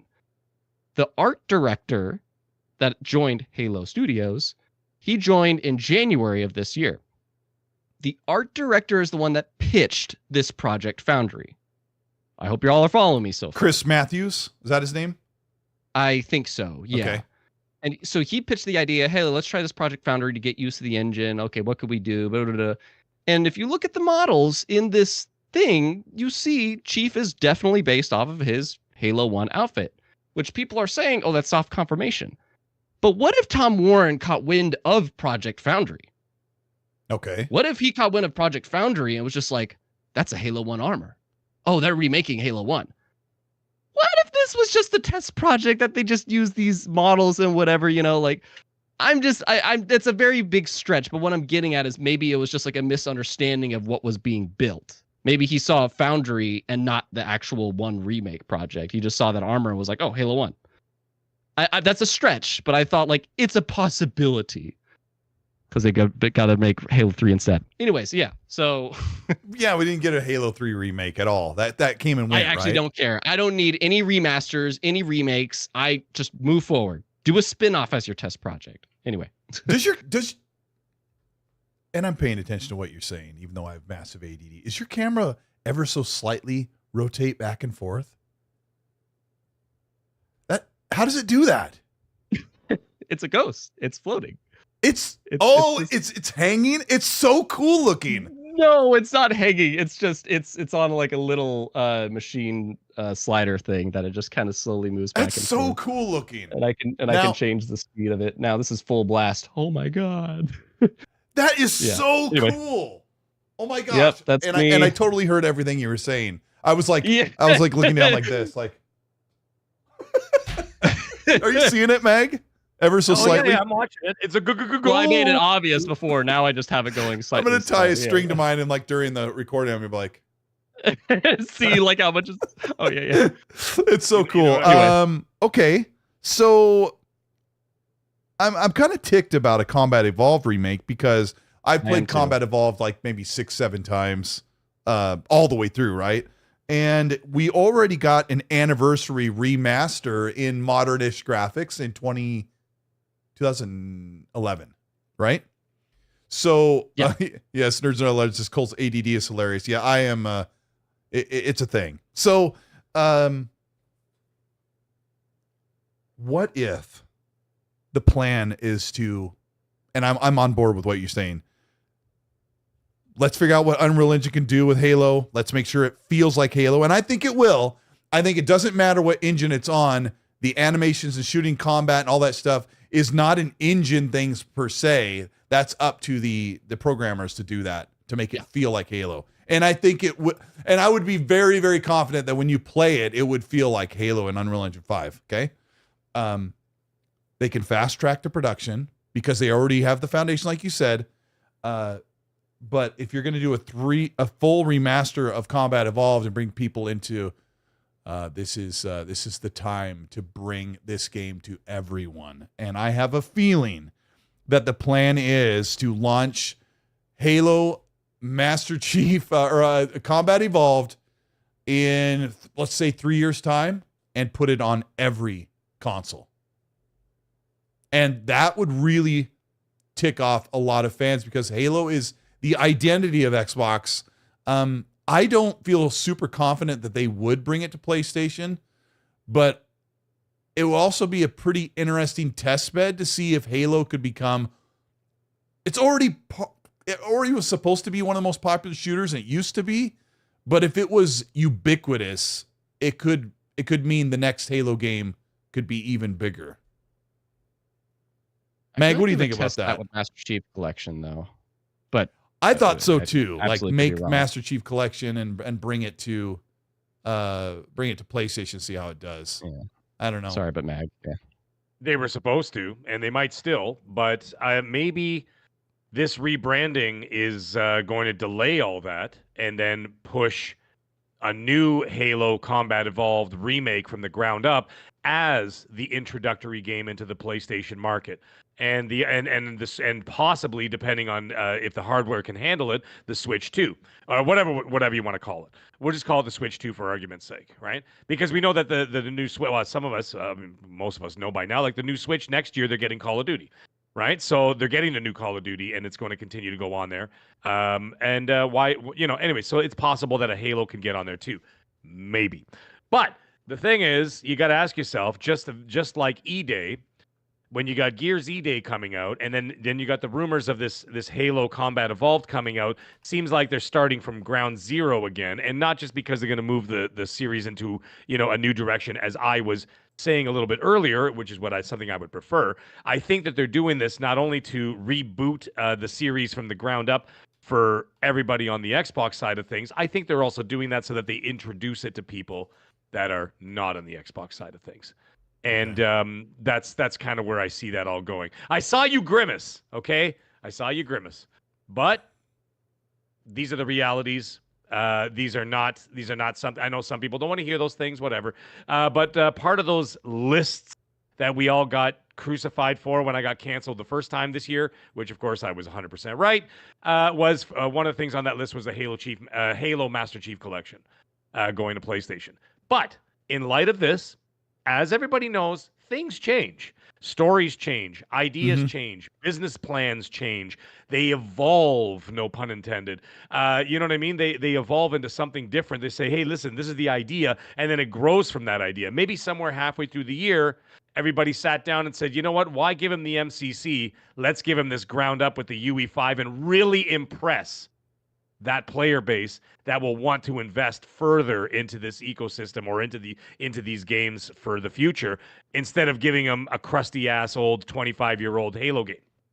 Right? Right. So you see what I'm saying? Give them something shiny and new and absolutely amazing, like a UE5 Halo Combat Evolved ground up remake. And then people will be like, wow, kind of like Resident Evil. You know, that new Resident Evil that's going to come out next year is going to sell like gangbusters. Why? Not only because Resident Evil 7 and Village were great games, but they followed them up with absolute stellar remakes of 2, 3, and 4, which, by the way, one of those 3 ended up on the Game of the Year conversation.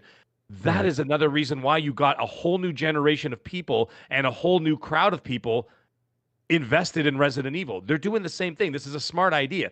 We have lived long enough to see like these games go through a whole generation and through basically a whole lifespan and then get restarted again, because we've been in this industry for 40 something years, right? I've been playing games for 45 years. This November will mark 45 years I started playing video games. My gosh. So we are old enough to see all that. Oh yeah, I'm going to have a big party and everything. 45 years of gaming. But what's happening is that we're seeing that because we're old enough to see it. The younger generations never played Resident Evil 2 in the 90s, in the mid 90s or whatever, right? Or same thing with Halo. Let's not forget, guys, Halo is almost 25 years old at this point, right? Right. Some of these people playing this stuff weren't even born. Mm-hmm.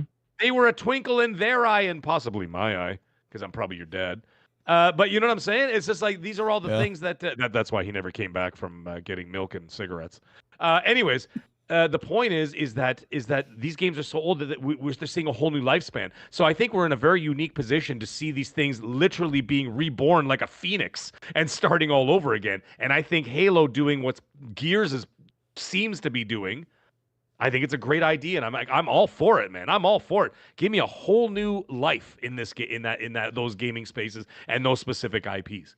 I mean, I've heard that. I have to comment off this. Okay, go ahead. Go.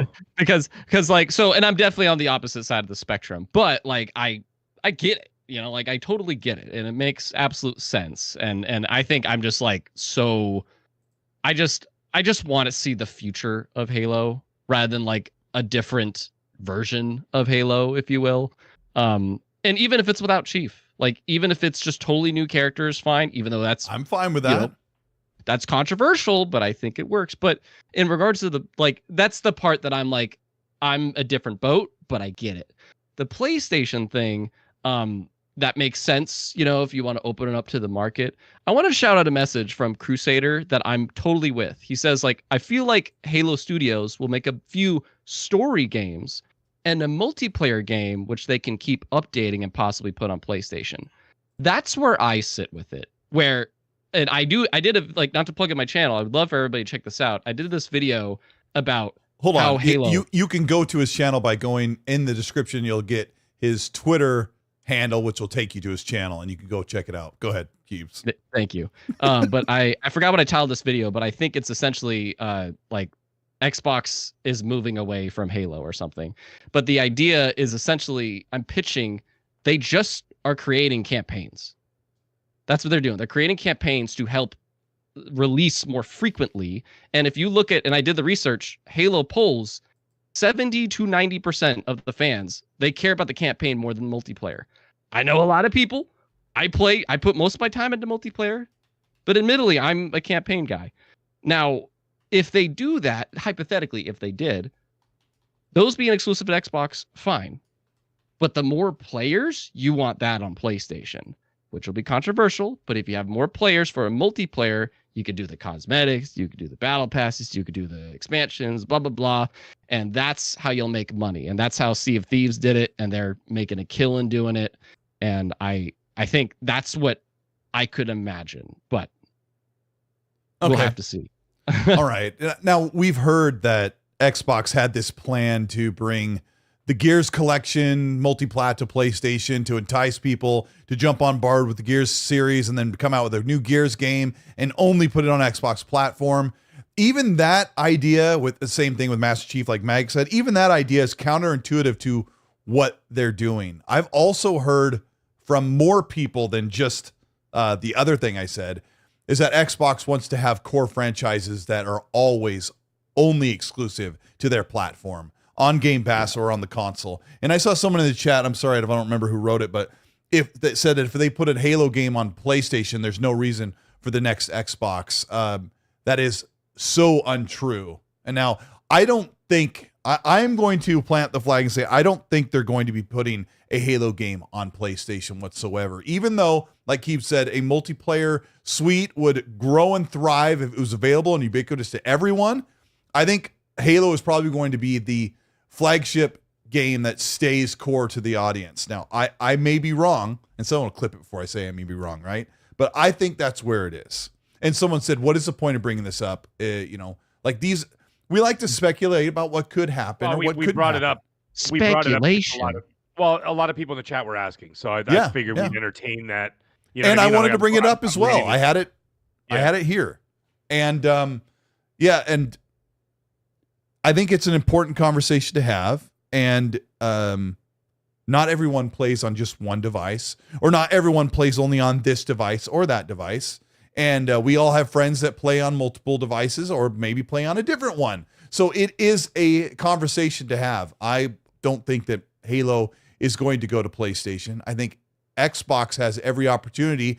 If they have a great cadence of great games, like we say, Mag, all the time, they can become big enough where they don't need to rely on PlayStation. Now, remember, Xbox doesn't look as PlayStation as a direct competitor, only if they don't even compete with them with the console. So they're not looking at them as a direct competitor because their monthly active users are creeping above PlayStation. So it is an interesting conversation to have. I'm not sure if Halo is moving forward with that way, but you also bring up a great thing, Keebs, that they're going to maybe fast track an easy release. And I would say 2 or 3 years, they could come out with a remake for Halo Combat Evolved, and then they can get directly working on the next Halo. I believe that will be a Halo 7 projects, multiple teams. Yep. Multiple teams. And someone said, like, in the chat, sorry, it was a long time ago. Somebody said, what, like Spartan Assault? I'm like, yeah, I mean, Keebs was saying, and I'm on board with them, like, but third person, like more modern, like cameras behind you. Yeah. You play as Spartans, or maybe an ODST game,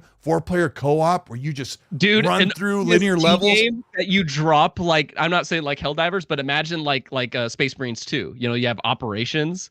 I would love an ODST game like that, where you drop in and do the mission. Yep. Oh, that would be beautiful. That would be beautiful. What other projects do you think Halo would be working on, Mag? Like what else? Well, the ones that the two that we knew about was there's going to be a mainline game. I did not know about a remake. There's never anything about that. Yeah. Sorry. There's a new guy in the chat talking smack. It's kind of funny. His name is May. No, he's been here before. I know. I'm just being an ass. Anyways, we knew about the two games that were being worked on: a mainline Halo game, and then it was going to be an offshoot game by I hate to use the word sub studio, but a side studio. BT Maverick. Everything I've said so far, 100% correct. I know he's just joking around. BT Maverick loves you, bro. Yeah, I know. I'm just messing with him. No, I'm messing with him. And then we heard about an offshoot like a Reach and like an ODST style game that was going to be worked on by a different studio. Now we heard about that last year, December 2023 was when that news first came out from inside the studio when I talked to a few people there, and then you heard the same thing. And then I'm like, okay, well, if we're hearing the same thing from different people, then that's most likely what they're working on, right? Or at least on a conceptual level. So we'll see how these things pan out now that there's this new, someone else threw their hat in the ring with a remake. And I'm like, okay, well, I didn't hear about that. However, a turnaround on a remake might be a lot quicker than starting another game from the ground up with completely new assets and everything else, as you guys have already discussed. Both of you have already discussed. So I think a remake could be turned around by 2026 is my guess. They might be, if considering that they've probably already been, like I said, on a conceptual level, been working on this since 2023, right? They've been on something since 2022 April. We don't know what the something is. I didn't know that. Yeah. Right. Yeah, okay, since April of 2022. So then we 22. Yeah, so then a year and a half later, we were starting to hear this little story come out, right? But yeah, I could see them turning around a remake by 26. But anybody holding their breath for the new Halos, you're waiting till next generation. So don't have a candle in the window. It's gonna melt by the time it comes. Like you're not waiting for the soldiers to come home just yet. But it'll be a while. But I'm just hoping it's worth it. I'm just hoping that this whole initiative is worth the thing. Because like I said, Halo is a great franchise. It's one of my favorite franchises. And I loved Infinite. I thought Infinite was great. I even loved Halo 5 and Halo 4. The last three were excellent, excellent games in the series. So I'm looking forward to see what they work on next. But like I said, once again, I did not hear about a remake. The only thing that I heard about was the offshoot and a mainline game. Okay. So the cool thing about the projects, like I saw somebody in the chat earlier say like, oh, an Oni detective game or something. Now, who knows? Whatever. And a lot of people want like the Flood horror game, like that would be amazing. But what I love, and the only thing we could really kind of grab, like there's certain things, there was an Xbox Wire that went through the whole shebang way more than the video did. So I very much encourage people to read that. But there's a part of it that, again, my favorite part, which Skill at Will, thank you very much for subbing, man. The multiple teams thing, again, that's my favorite part of this, is that multiple teams work on multiple projects. But another part of it, I forgot what the wording was, but the wording, and it could just be PR. It could. And this whole thing was to hopefully get people to like try to be hired, Sure. But yeah, they mentioned how every game we're making, I forgot how they worded this, but essentially I paraphrased it to every game we're making here, the decisions on these games is being made by the creators, which is a weird, the people like, okay, what is it? But that's how they, the thing is, yeah, like before they all had to be on Infinite and they all had these different visions that they couldn't agree on and everything. And they had whether it was Xbox or leadership and whatever, it was just so complicated. So these multiple teams, I've been telling people it wasn't complicated, but go ahead. I'll explain that in a second. Yeah. I've been telling people like Astrobot. Another reason that Astrobot is so freaking amazing to me this year is that it challenges how long games will make to, how long games take to develop, being 3.5 years. Yes, it was a follow-up to something, but still, you use the assets to make a follow-up. It was a team of 60 people, and the game is a freaking masterpiece in my opinion. And so if each of these teams are making a game that they want to make, that makes me excited, because we do have heard rumors that there's all these ideas that people at 343 had, but they just, got totally scrapped. Yep. We're just doing Infinite. That's what I wanted to speak on. And like Foundry is an example of that. This art director was like, hey, we should do this Foundry project. And they did it. That's a great example of this. And that makes me so excited. It's because they learned a lesson that people were told, no. People were told, we're not doing that. And when you have somebody, and if you're talking about Astrobot, when you have somebody who's like, all right, we're going to do this in Astrobot. You're going to have this level where you do this and you can stop time. And it's going to be so cool. And like someone's really super excited and the team goes, let's make that a reality.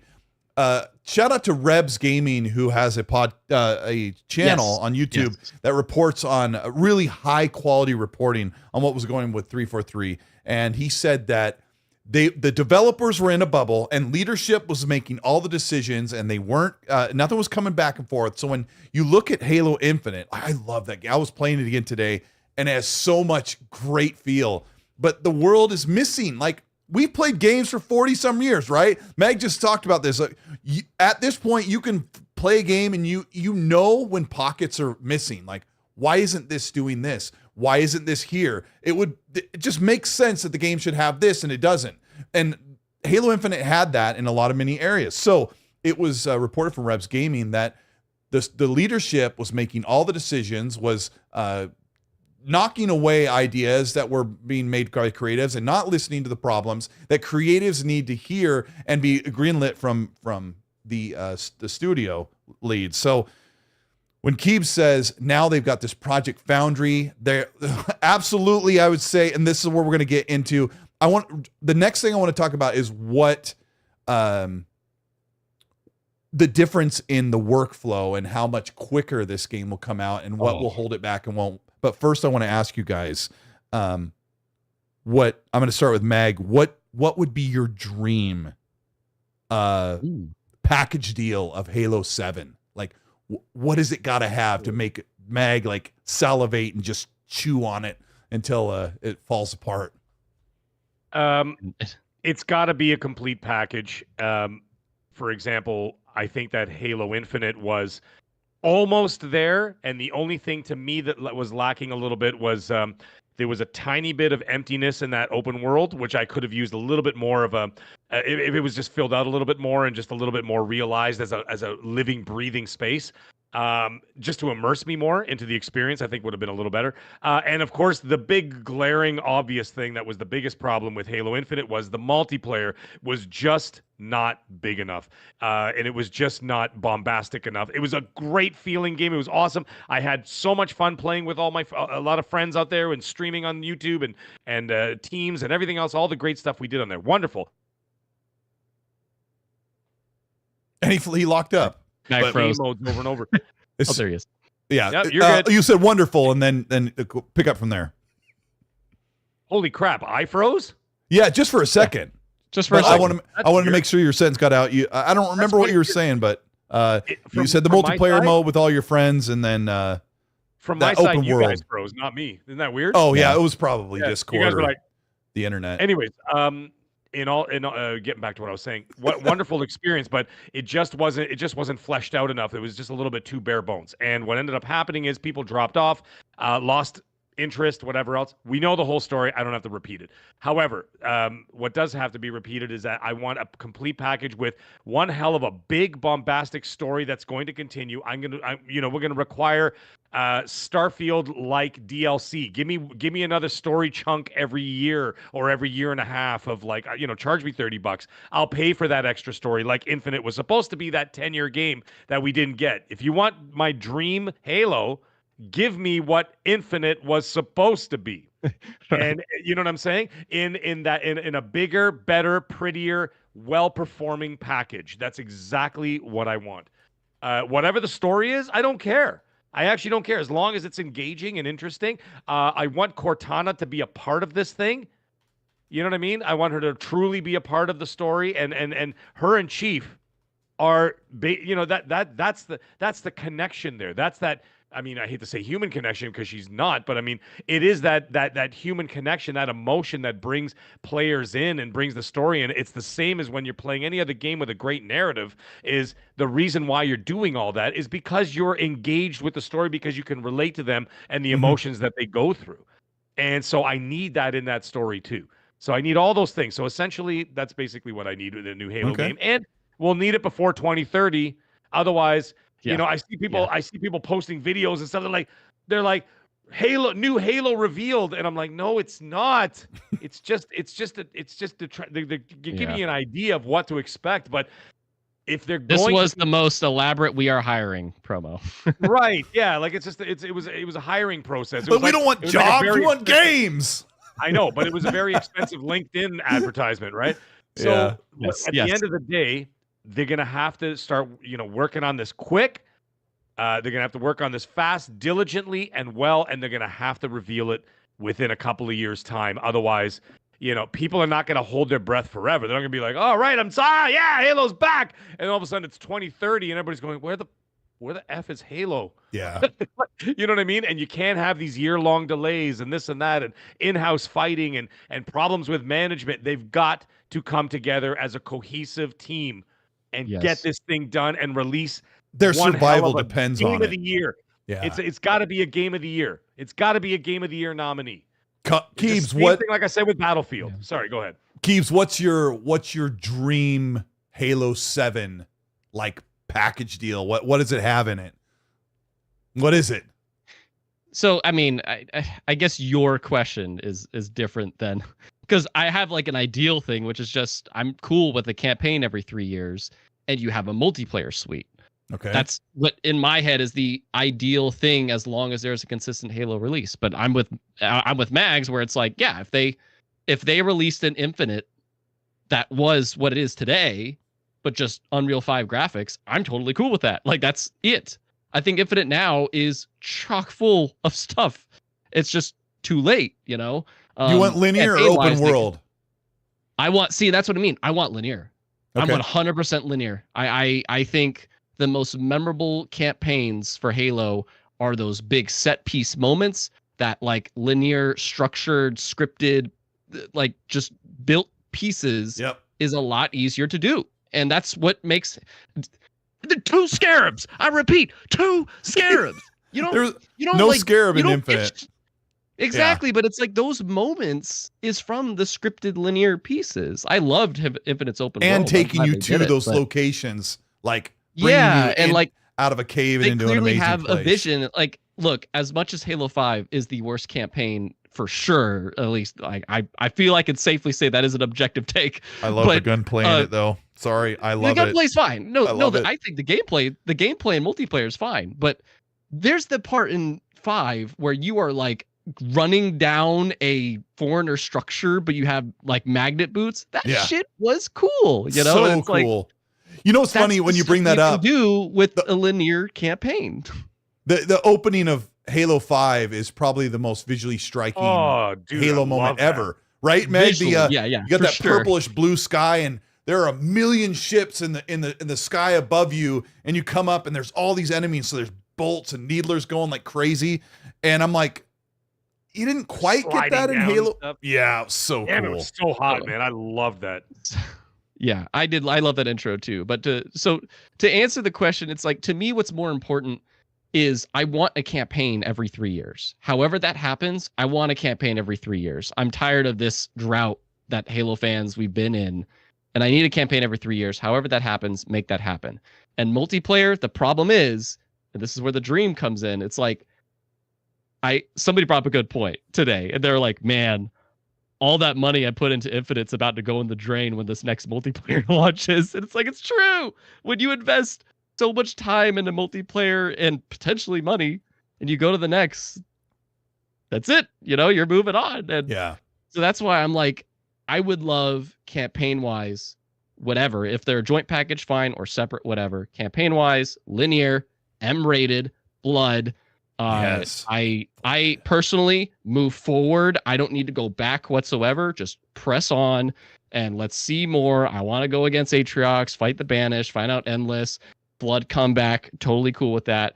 And those epic set pieces. And the UNSC is a part of it. UNSC is a big part of it. I have a whole video about that. Multiplayer, exactly the same as Infinite. Add a PvE experience, though, that people can maybe have a little Space Marine 2, Helldivers, that you are progression. That you can actually do stuff progression-wise in a PvE mode, and the PvP mode exists with all the bells and whistles, Forge. I would love and that. Maybe even a MOBA thing where it's like a big 64-player mode, and it's like a multiplayer suite of just every Battle Royale. It's got everything. If they're separate, fine. If they're together, brilliant. But that multiplayer suite, launch it with Halo 7, keep it around, have a campaign every 3 years. That's my dream package. I'm a big fan of Halo Warzone Firefight in Halo 5, where you play with 4 people. There's mini bosses. You get better and better wrecks. You get better and better weapons, and then you bring in tanks and walking mechs by the end of the match. It's brilliant, and they still have never brought it to Halo Infinite. If it was in Halo Infinite, I would still be playing. I love PvE. People made it through Forge, but yeah. Oh, is it any good? Yeah, I mean, it's literally what it was. Like, you could actually earn the points by getting the kills, and then when you spawn, you could exchange them. Like, it is it. I'll have to check that out. Players for it. Shout out to Red Wolf, who's in the chat. One night, Infinite Umbra, Red Wolf, and I, and oh my gosh, I can't remember who all the people were there. A bunch of people that are in Xbox Podcast. We were playing Forge Firefight before Firefight came out, and it got so insane that a dropship would come in, and another one would come in and on top of it, and stuff was exploding everywhere. We had so much fun, and I want that back with Halo. It was unbelievably fun. I need a shout out, Mazer Tech. We need lobbies back and proximity chat. 100%. Really? Social features. Yeah. Absolutely. That is like that might be number 1 for multiplayer. Get the lobbies back. Get the pregame, postgame, I need proximity chat to find out who's been sleeping with my mom. So yeah, we got. Yeah. Shout out to Risk It for the Biscuit, who is not here in the chat today, but he teabagged somebody in the gaming community, and then they complained the next day on social media. That's probably the best moment ever. How dare you teabag me, and I'm going to talk about it on social media. That blue number knows who we're talking about. She's in the chat as well, and shout out to her. And we need to get you in Halo Night as well, Holly. Let's talk about. Oh no, it's Alex. Good friend, good guy. He said, bringing Halo Infinite, or bringing Halo, the next Halo game, into Unreal Engine 5 is not going to solve the core problems or fix the core problems that the game has in the studio. And I agree with them in many ways. We've kind of covered this naturally as we organically talked about what's going on with Unreal Engine 5. So I figured we'd kind of talk about let's talk specifically about Unreal Engine a little bit more, about what it will do to solve the problems. And I'll start, Mag, by saying one of the issues that 343 had was they have contractors in. Contractors are limited to 18 months in the state of Washington, where they work in Redmond for 343. And in that time, you get a designer who's like, or a developer who's like, oh, I might know my way around Unreal Engine and Unity and whatever. And they're like, well, we use slip space. It's kind of similar, but we'll have to teach you on the job. And then they can only get so much work done. So what do you see Unreal Engine 5 facilitating to help Halo Studios? That's weird calling it that. Halo Studios. The shit space engine was not really as much of an issue as the fundamental running of the studio was the bigger problem. I think that it was the management, a combination of poor management, bad management, from all levels, not only just of the employees, but also financially, just bleeding money, just not well controlled. The other thing that I found a problem with is that the contracts, the 18-month contracts, by doing things like that, you're not getting a cohesive package from the people that are working on the product, because you're basically just a mercenary. You're punching in. Yep. You know what I mean? You're punching in, you animate a few trees, and then you F off and you go grab a beer on your way home from work. They're not in it for the passion of the project. And when Yep. you don't have the passion of the project, because you're not there from the concept all the way to the final product, you may not be as emotionally invested in what you're doing, right? And therefore, it reflects in your work because it's just basically at that point, it's just like a bum paycheck. You're just going in, you punch your card, you do your things, you punch Yep. out, and you go home, and you're not invested in this artistic Want to defend, project. they can be, but it's different. It's not like, you're in it for the long haul. Hey, I want to just make Halo games. Or even there to As see long it as I can ship. imagine, But the thing is, if you're there from day Yeah, one, they're yeah. like, hi, listen, team, this is us. We're Yeah. going to go through hell and back. We're going to do all of this. It's going to be like Marines. We're going to be in the worst of the worst. We're going to help each other through. We're going to do this. We're going to cry. We're going to have bad days. We're going to have great days. We're going to have this and that. And then when you watch that final trailer as a team, when you have the rap party and everybody's there, you could be like, that's me. That's my blood, my sweat, my tears, my time, missing family, doing whatever, right? Missing events, doing whatever else. And you're part of that. If you're just working on for 18 months, how much do you actually care? Probably not a whole lot. You'd be like, yeah, I'm working on for 18 months, and then I'm off to the next thing. And you're Yeah. just not going to have as much in there. That is a huge problem. But again, Yeah. the number one Agreed. thing, and of course, I can't be wrong in this, and I'm not saying that in an arrogant way. I can't be wrong in the fact that it was upper management was the biggest problem, because guess what? When they opened the new studio, what's the first thing they did? Go ahead, Chad. You can answer for me. You're right. They got rid of all the upper management, and they changed everything. So obviously, that was the number one thing. It's the Halo curse. Bungie's in trouble. 343's in trouble. It all comes back to Cortana. Yeah, right, exactly. At the end of the day, the UE5 thing is obviously a move in the better direction. I understand. I'm not a tech guy, but I understand from a lot of people I spoke to saying that there were elements of the Slipstream engine that were up to 20 years old. And assets that we're using that were up to 20 years old. I'm like, whoa, what are we talking about here, right? UE5 is not perfect. And it's not perfect because, they're still ironing out details and whatever else. And, of course, people don't have, developers have the technology to be able to move the product forward and being able to harness it. The thing is, but what the problem is what's in the wild is not actually able to harness it. It's just not powerful enough yet. And the technology, the hardware that's coming to the consumers will catch up. I'm excluding PC, of course. But, you see what I'm saying? So from my end, it's not the technical aspects that were the problem. I think it was a people problem. And I also think it's a policy problem that caused Halo to be such an issue. And those are my feelings. Yeah. Keebs. Yep. No, 100%. Well, again, that's the everything Max said. Like, it's just these 18 months, and it's not even just the 343 problem. It's like throughout all of Xbox Game Studios for some reason. It's just, hey, work on our game for 18 months. They do get some people that we want you to be a full-time employee. Some, but it's very confusing on like, it doesn't keep the family dynamic. I think that's the most important thing, because I will admit, I think some of these contractors, they're absolutely excited to work on Halo. They want to see it finished. I would say ideally they want to see it ship and everything, and they'll be proud to say, I worked on a Halo game. But they're not going to be part of the dynamic, and the team isn't going to learn, all right, I know Jeffrey, it's really helpful for me to do this for him. He's a guy that really likes it when I point things out visually. And if I show him visual examples, he will understand what I'm trying to get at better. That's how Jeffrey works. Jeffrey leaves. He was a contractor. He's gone. Now I want to see Sarah Jeffrey. comes in. Yeah, but now Sarah's in, and she's very audible. And it's like, okay, I need to figure out how Sarah works, but you don't know that she's very audible until like a month or two down the road. That's the team dynamic. You learn how everybody works best with each other, and maybe who does, period, work best with each other. Maybe you want Sarah working with Bob because they're a great pair. And you won't know that, though, when she leaves after her contract. And that's a big thing. Isn't Bob a the problem, number one though? thing I hope that gets fixed. Bob is he's one of those guys his name's Bob. he's like, the Bobs, right? Mag, the Bob's the guy who hangs around a little too long in the break room and flings his burgers Yeah, of everywhere. course. There's always one of those. Shout out to Mash, by the way. He says that 20 years old. He goes into that like 10% of Mag's age. Thanks, Mash. I'm not that old. And then so God Emperor Sofa King said something else which made me laugh while you guys were talking.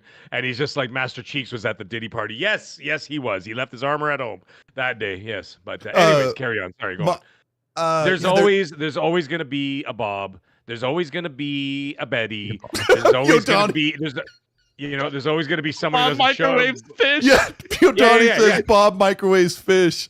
He's in there that going, guy who. Yep. Man, this salmon's going to be amazing. Yeah, microwaving his tilapia and beans, and then the studio stinks you for go like in the 4 days. go in the break room. It smells like he sacrificed a goat in there. Freaking Bob, and then Bob is the reason why Halo Infinite didn't have split screen co-op in the beginning. Freaking Bob. And then exactly, Phil Spencer walks in. He goes on systems where Game Pass saying, "Oh, what is that smell?" Phil like walks around he walks around down the halls and he's like working on that on systems on platforms where Game Pass exists on platforms where exists. Game. But what He's is got the that piece of smell? paper. That's He's got the tilapia piece and of beans. paper. Maybe that's He's why he pacing looks back so. and forth.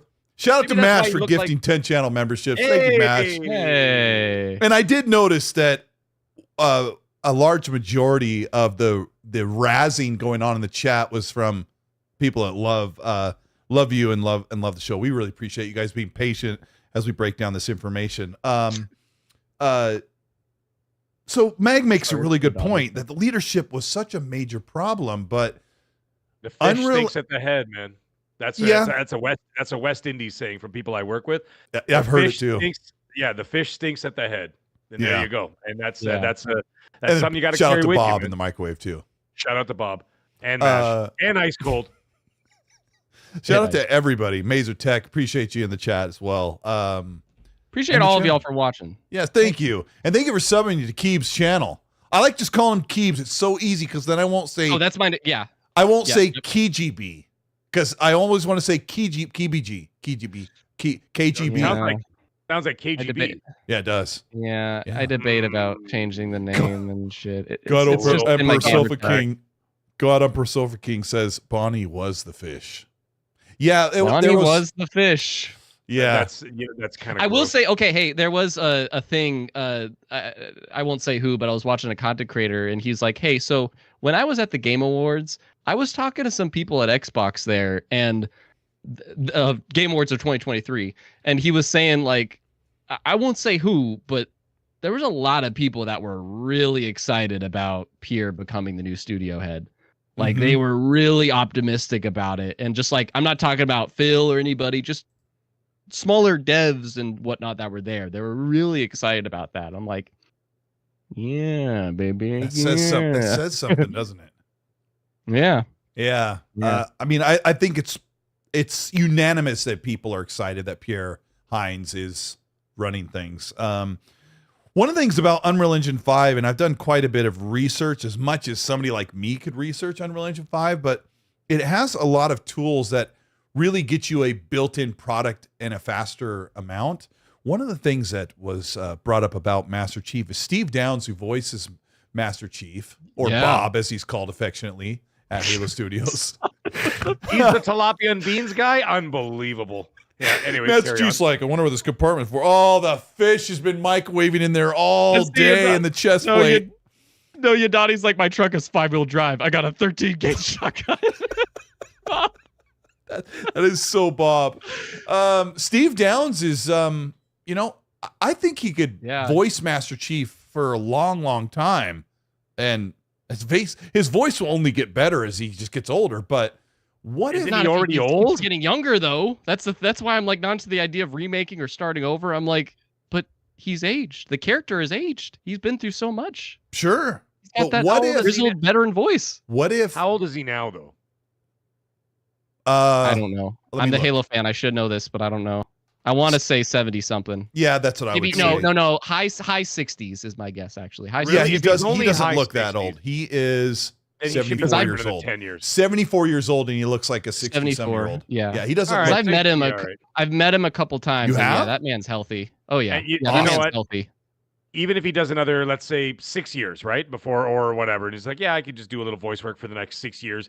God willing, he's still around and whatever else, right? But you know what? Someone in the chat said, Mazertech actually said in the chat, you know what ends up happening? You got a autograph. Hey, you got a nice autograph from him. It's a voice of Cortana and Chief. They signed this. Beautiful. Oh, it's so cool, bro. That's cool. AI the voice like they did with James, rest in peace to James Earl Jones. They AI'd his voice because his voice was sounding too old, so that by the time they got to the Obi-Wan Kenobi show, he sounded like his voice was too shaky, and it didn't sound well. So they AI'd his voice. I mean, they'll do the same thing eventually with all those things anyway, and Or you guys ready for this one? They own the assets. Or they hire me. Hire your father. No, no. Wrong character. I need a weapon. Say I need a weapon, Colt. Just say it. I'm telling you. I need a weapon. You hard to give a weapon.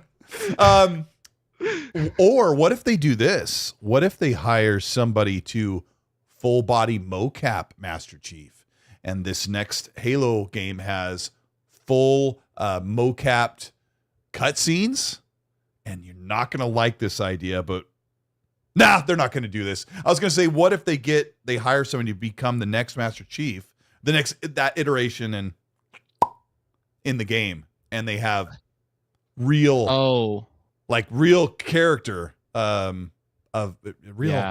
real John. I'll never want that.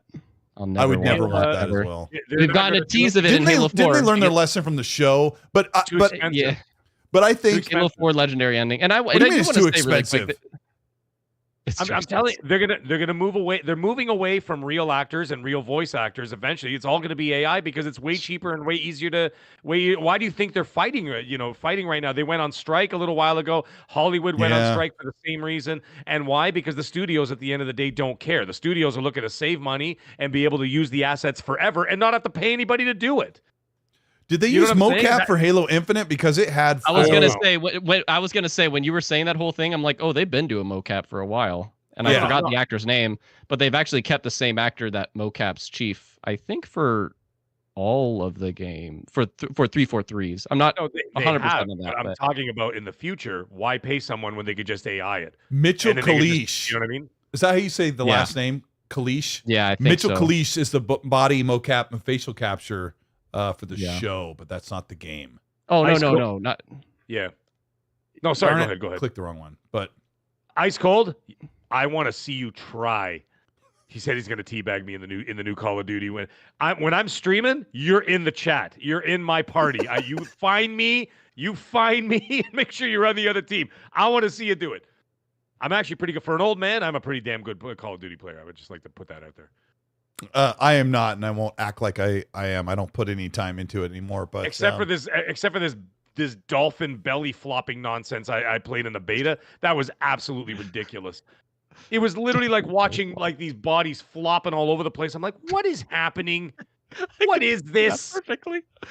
So, sorry. Back to anyway, back to the topic. What modernizations need to be made to Halo? I would really like to see the grapple shot continue to stay in. I think it's a fan favorite.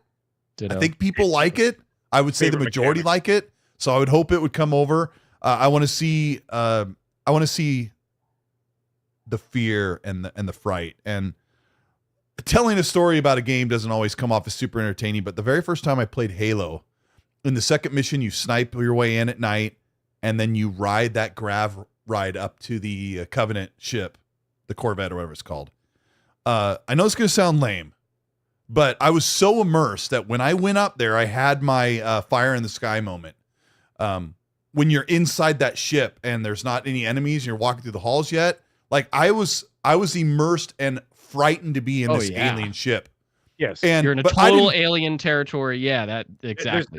There's nothing to make jokes about. That absolutely the same thing. If you're immersed in that world and you feel scared, that means that they've done their job. Very much like, which I would like to see in E-Day, very much like the first Gears of War was a horror game, essentially, with action in it. Right?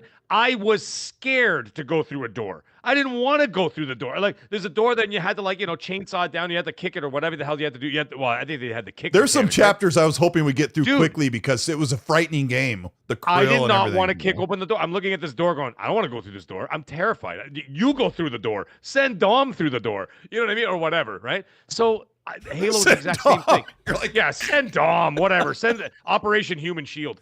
But the same thing with Halo. You're absolutely right. I didn't want to cut you off there. I just wanted to jump in on that. No. I was terrified. Yeah. And you know what? The first few episodes of season 1 of Halo, the TV show, when they showed those when they had that invasion at the beginning of that little human colony, they were terrifying. When they were like inside the gate, and then they walked by, you saw the shadow, and then they smashed at the gate inside. I was like, holy crap. And of course, they were like 8 feet tall, right? We need that. It was scary. It was scary, and I'm like, holy crap, this is kind of scary a little bit, right? I mean, you're right. Bring back that. Bring the fear. And Cole, you bring up a good point with the ship specifically, because that was the whole thing that kind of drew us to Halo. I think it wasn't just the action of it and the world, but also this feeling that like I am the one thing that might be able to stand a chance here in this losing battle. And going up in that ship, that's a really good shout. I never thought of that, but you're right. Like going into that ship for the first time, that Covenant ship, it's like, man, am I going to be able to get out of here? They don't know you're coming either. They don't know you're there at first. But you're literally in their home territory. And that's like, I never thought of that, but you're right. Like I did have a sense of unease, and it's like, man, I got 4 of these guys with me. I know they're all going to die, but I really hope they don't, like I want to get us all through this. And then they all die. And it's like, damn, like, and then you watch that, that video, linear experience, ladies and gentlemen, linear experience. Yeah. It's super important. As much as we loved the Halo open world formula, I think they did a pretty good job with it. That linear experience support. When you put on that, find it. Yeah, sorry, go ahead. When you put on that helmet, and if I remember that right, you look at the video capture of that soldier that got attacked by the flood, and you're like, what is this? And then all of a sudden, the flood is a reality. And I remember I didn't play Halo 1 until 04 on my PC. And I didn't know what the crap these were because my PC had it on like low settings. I was like, what the crap is this? And I think that Halo Studios hopefully is learning that lesson, that when everyone says, what do you love about Halo? I hope they're saying it's the fright of the flood. It's the fear of the Covenant and the brutes. Like I remember when the brutes came in, I was so fearful of their sheer power and aggressive nature. Right. And you get normalized to that, and Halo kind of goes T for T, and you're like, yeah. So Keeps, what's one thing that you got to see that modernizes Halo for you? Modernizes. Yeah, like not just Halo at its best, but really like makes it feel like it came out in 2024 or 2026 or whatever it's going to be. Whatever, I don't know. What do you need to see from it? What needs to be pushed forward? That's really tough, man, because like I agree with everything you just said. And I'm with that M rating. Like I really need that M rating to come back. Because that's like Halo's always been, it could be either or. It really could. It's not going to make or break it. But the M rating allows for those fearful moments you're talking about. And I think that would be a great element too. You got to keep those epic set pieces of Reach and 2, but you got to bring back those mysterious and nerving moments of 1. And I think an M rating allows them to do that second one. Whereas the first one, you could do that T or M. But I think having the freedom of an M rating to just do whatever, make it dark, show somebody die, feel it, I think that would be great. But like when I hear the phrase modernize it, that's the hard part, is like, what is that? Right. Yeah. It's like, right. And it's like, I need a gun with 2 barrels. You're talking to the guy that just showed you an autograph of like, his Infinite signed by freaking Cortana and Chief. And I have this like Dark Horse statue. And like, I have, there's a poster I have signed by literally almost everybody that worked at Bungie. Like I'm the hardcore Halo guy. And all I know is that I just want, for me personally, like to answer the modernizing, I just want to feel like I am playing a Halo game. And that's not really helpful for modernizing it, maybe, but it's like, it makes it different. And that's all. Like, I just need Halo to feel different. from everything else in the market. It doesn't have to join things. It doesn't have to chase things. It just has to do what made Halo great that everybody else learned from. And again, this is from the perspective of somebody that's like die hard, but like that's all I want. I just want to feel like it's a Halo game with the set pieces, with the mystery, with whatever, and just move forward with it. And I want them to be ultra cinematic, like overly cinematic and mature, a bit scary. And I want them to have the production values like over the roof. And I thought we would get that with Infinite, but there is so much to talk about. The show's way long. I want to let you guys go. It's been amazing. Mag, thank you so much for being here. What have you got planned this week? Where are you going to be? Who are you going to do? And all the good stuff. All the good stuff. Actually, this weekend coming up is Canadian Thanksgiving, so we're going to be awfully busy from Saturday, Sunday, and Monday. So, but obviously, I'll still be here at the show because by Monday afternoon, I'll be done all the festivities. So, yeah. So we're just doing that. That's it. And then we're start my work week tomorrow. I'm gonna get some more Avatar gaming in there, and then see if I can clean that up. And like I said, I wanted to get that and Astrobot out of the way before Halo. Jesus, we had Halo on the brain. Halo on the brain today, right? Before Call of Duty comes out in a few weeks, because I want a clean slate for Call of Duty and get right in there and just dig deep, and then have some fun with the community, and then do some streaming on it too on the other side of things. So yeah, that's what's all going on. But anyways, great show, great time, boys. We had a good time. Chat, you guys are amazing, and we'll see you guys all next week. Yeah. Thanks, Mag. Keebs, I appreciate you coming on and being the voice of reason when it comes to Halo and being the voice of all knowledge. What are you going to be doing this week? What do you have video projects in the work for the channel and all that stuff? Sell it. I just posted my thoughts on the whole update, and I did my best to condense it, and it's been great to talk with you guys. And also I just look at the chat and sometimes at some of you guys, and it's like I've been dying to talk about this with people. So I have a condensed version of my thoughts on my channel I just posted today. And honestly, a lot of Halo videos, like I saw somebody earlier say like, hey, I don't know what that feeling is of Halo, but I know what you're talking about. And I think I know what it is. I did a video about the campaigns. I think it was like a couple weeks ago. I forget what I titled it, but it's like, this is what made campaigns special. And that's the feeling. So check out my Halo content, because I am a Halo guy and I love speculating with you. I am also an Xbox guy, which is why I'm like happy to be on this non-Xbox show. Wink, wink.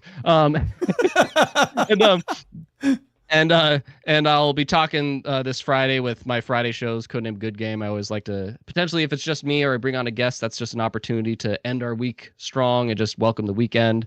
And I appreciate it. I don't know if there's anybody potentially here. We'll see if a certain conversation repeats, whatever. I'll leave it to them. But anyway, but yeah, I'm looking forward to just having more speculation with you guys, and I appreciate you having me. And I appreciate you, man. Chat as well. Yeah, thank you. And follow both these guys on social media and their channels, which Mag will have one up, but Keeb's got his as well. Couple of weeks. Yeah, couple of weeks. Grandpa's Barbecue Game Cat with the Australian 5. Sorry, this is a while ago. It says, did I see an article saying Xbox would be supporting PS5 Pro? Would make sense for supporting AI in the next console. Diablo, was it Diablo? Yeah, Diablo 4 is getting enhanced for the PS5 Pro, but that was a multi-plat release when it released, so that's expected. Yodani Kuzada also gifted a channel membership about half an hour ago. We appreciate all you guys. We're gonna get out of here. What a crazy show! Thank you so much for putting up with us. We have a lot to learn, but we'll make it through. It's been awesome. We'll see you next week. Check out my video if you check out Keeb's video. Check out mine I put out today where I showed 30 games. I showed all the gameplay and all of a couple of leaked projects Xbox is working for. That's a pretty fun, enjoyable video if you want to check that out. It's really That's good. On my channel. Really Thank you. I appreciate it. And we'll get out of here. Thanks a lot, guys. See ya next week. There it's right here. Bye. See ya. Bye-bye. Bye-bye. See ya.